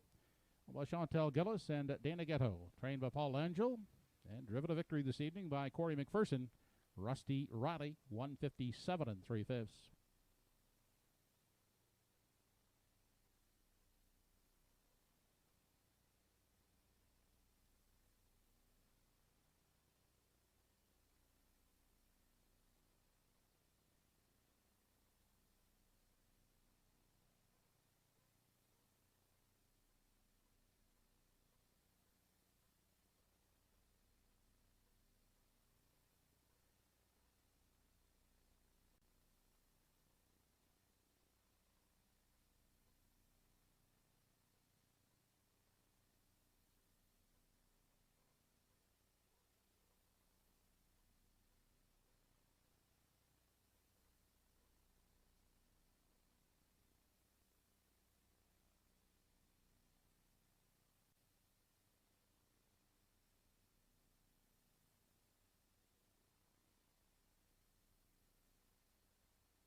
Here's how they finished in race 11. 1 Brutus the Barbarian was 4th. 2 Thunder Alley finished 2nd. 3 Rusty Rowdy the winner. 4 Well Did was 5th. 5 Ashes to Diamonds 3rd. 6 Young Grunk Punk 6th. Quarter 30 and 2, half a minute 2/5. 3 quarters 128 and 3 in the mile. 4 Rusty Rowdy 157 and 3/5. Top down in review 4-2-1 5-3-6. 11th race triactor 3-2-5 combination $47.40. The 3-2 exactor $42.30. 12th and final coming up. There are no changes with post time in 9 minutes.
This race replay brought to you by Truro Toyota.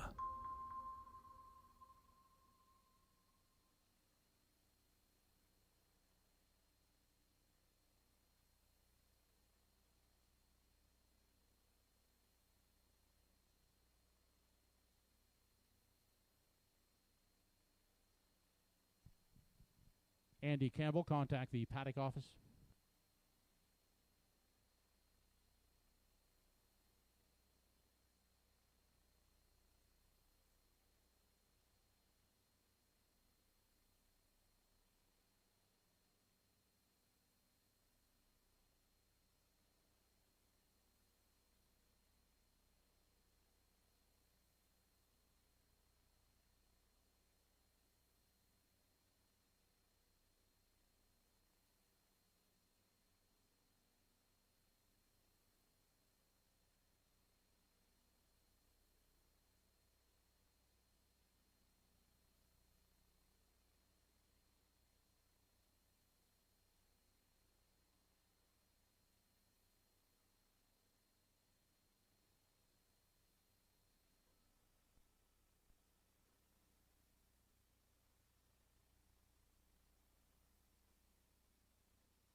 Horses now coming onto the track for the 12th and final.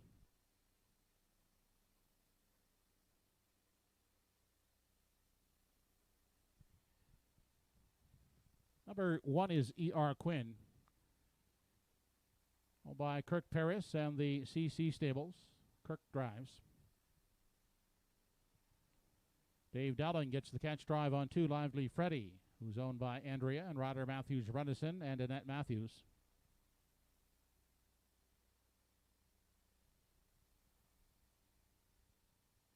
The Won't Back Down stable of the owners have 3, Black Electra with Darren Crow up. Mark Campbell is aboard number 4, Silver Hill King for Madeline Ellis Abbott.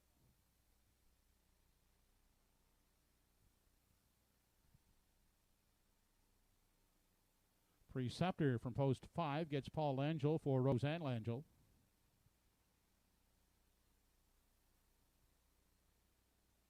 Ron Garland, Dave, and Craig Carey, the owners of 6, Lady in Paradise. Craig Carey driving.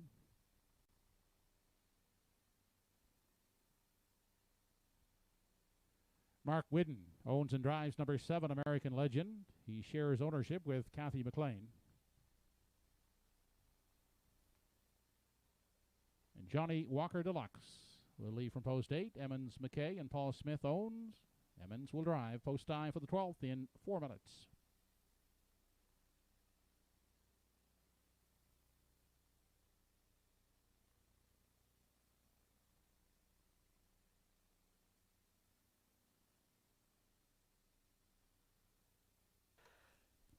Time is running out for the evening finale. Reminder for you, back Tuesday, the start of Atlantic Grand Circuit Week, July 13th, 5 p.m. post time. Make sure that you're tuning in, or if you can be on track, that you come on out to Truro Raceway.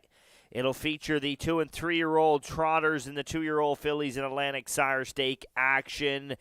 The second half of the Daily Double Tractor and Exactor wagering non-winners, $751 for a purse of $1,500. We're landing on the 3 here. Black Electra for Darren Crow, 7-2 in the morning line. Currently 10-1 on the board.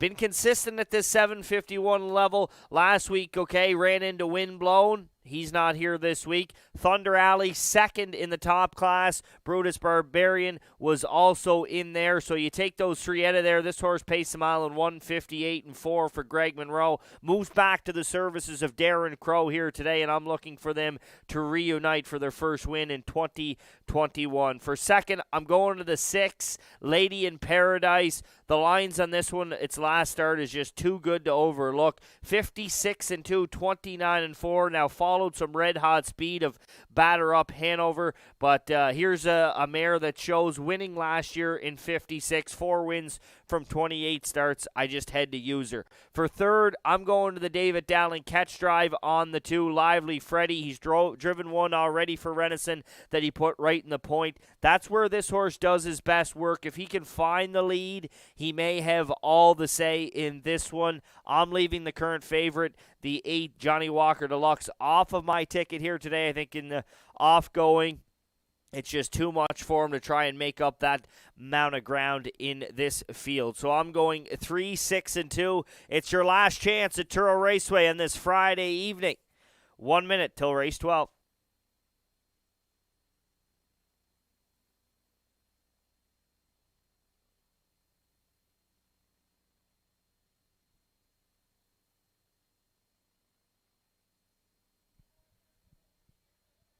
Last chance to invest in the 12th race, only 1 minute.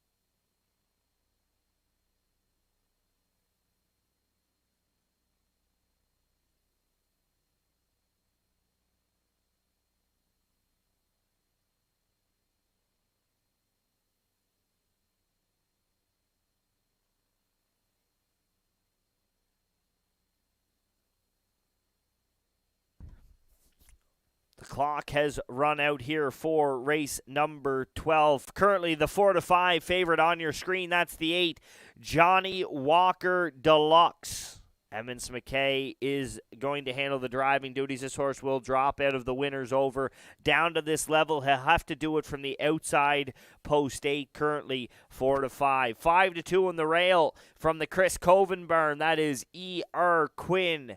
Now down to 8-5, the favorite. 5-2 on the 3, Black Electra. 4-1 on Lady in Paradise. Silver Hill King, Lively Freddy, 11-1. We're getting set for the finale here from Truro.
Home Hardware Building Center starting 8 is up into position for the 12th and final. It's post time.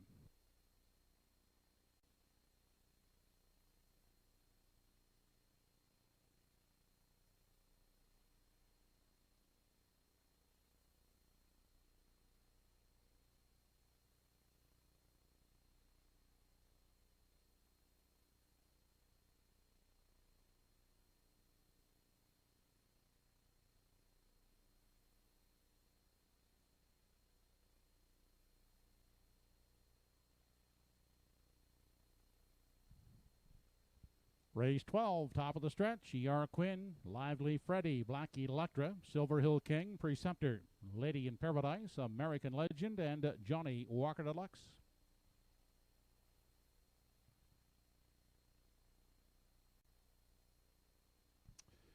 They're off and pacing. Off stride at the rail went E.R. Quinn. Out to grab the lead is Lively Freddy. Black Electra will come away second. Then emerging in the 3 spot as they race by the opening 8th is Silver Hill King. On the outside, Johnny Walker Deluxe moves up, looking to fill that gap third as they move into the backstretch for time 1. Headed to the quarter, and they're led by Lively Freddy, 2.5 lengths on Black Electra.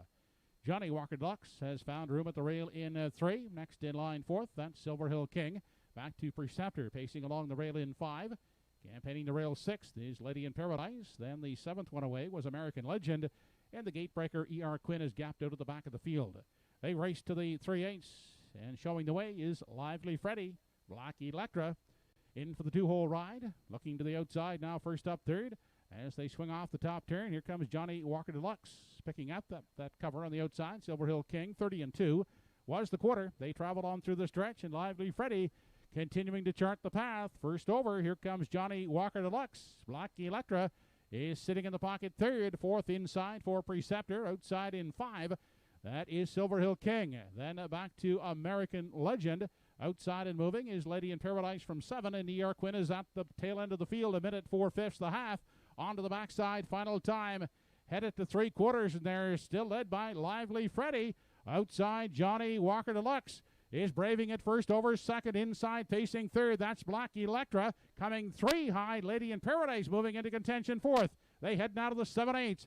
And Lively Freddy has to deal with the first over, Johnny Walker Deluxe. On the inside, Black Electra trying to stay with them third. Up on the outside, wide 4th is Lady in Paradise. Less than an 8 to come. 1:30-2 was the 3/4. They turn for home. Johnny Walker Deluxe on the outside. At the rail is Lively Freddy. Off stride went Johnny Walker Deluxe. That leaves Lively Freddy alone at the wire, winning it by 3 lengths. Black Electra second, third, Lady in Paradise.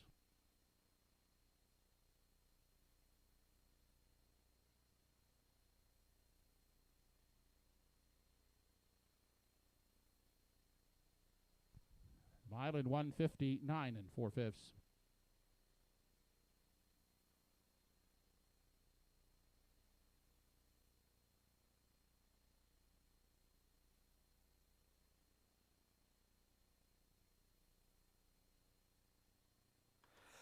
Well, chalk it up to another one for the Island boys here in race number 12. David Dowling puts Lively Freddy right on the point, 30 and 2, a minute and 4/5. Johnny Walker Deluxe comes first up, grinds it out. Looks like he's going to have a shot, and then he makes a nasty one coming off the head of the stretch. Great job by all drivers to be able to avoid that, but it was a no-doubter. Lively Freddy does his best work on point. Dowling puts him there, and he'll deliver him right to the race 12 winner's circle here, picking up a driving double on the evening. Lively Freddy closes it out for Dallin and Renison.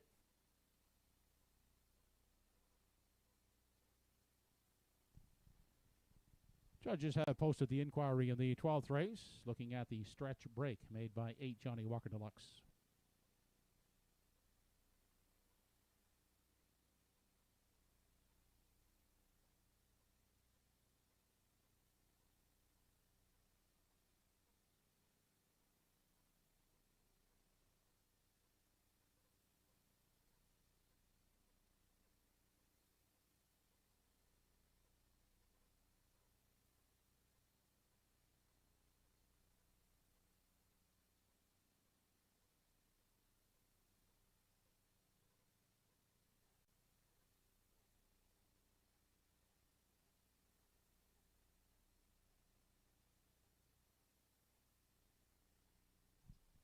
Starting back, the 12th race winner, number 2, Lively Freddy, 6-year-old, or that's an 8-year-old chestnut gelded son of Pan Pacific Flight. Andrea and Roger Matthews Renison and Annette Matthews are the owners. Dave Dowling picking up his second winning drive in the program. Lively Freddy pacing in 1:59 and 4/5.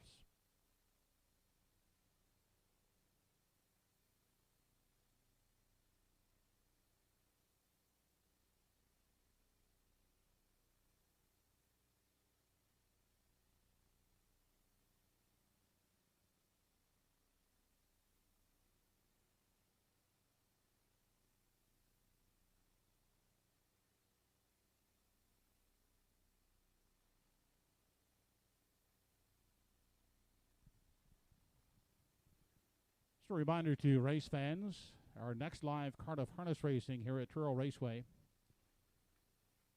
is a week from Sunday. Post time is 12:45 p.m. Our next live card, Sunday, July 11th at 12:45 p.m.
Race 12 is official. 1 E.R. Quinn finished 8th. 2 Lively Freddy was the winner. 3 Black Electra 2nd. 4 Silver Hill King 4th. 5 Preceptor 5th. 6 Lady in Paradise 3rd. 7 American Legend 7th placed 6th. And 8 Johnny Walker Deluxe finished 6th placed 7th for causing an interference while on a break in the stretch. Fractions were 30 and 2, a minute 4 fifths, 1:30 and 2 in the mile, 1:59 and 4 fifths. Top down after the placings, your card is 8-1-2, 4-5-3, 6-7. 2-3-6 try in race 12, $80.30. The 2-3 exactor, $27.10. And the late daily double, 3-2 combination, $12.30.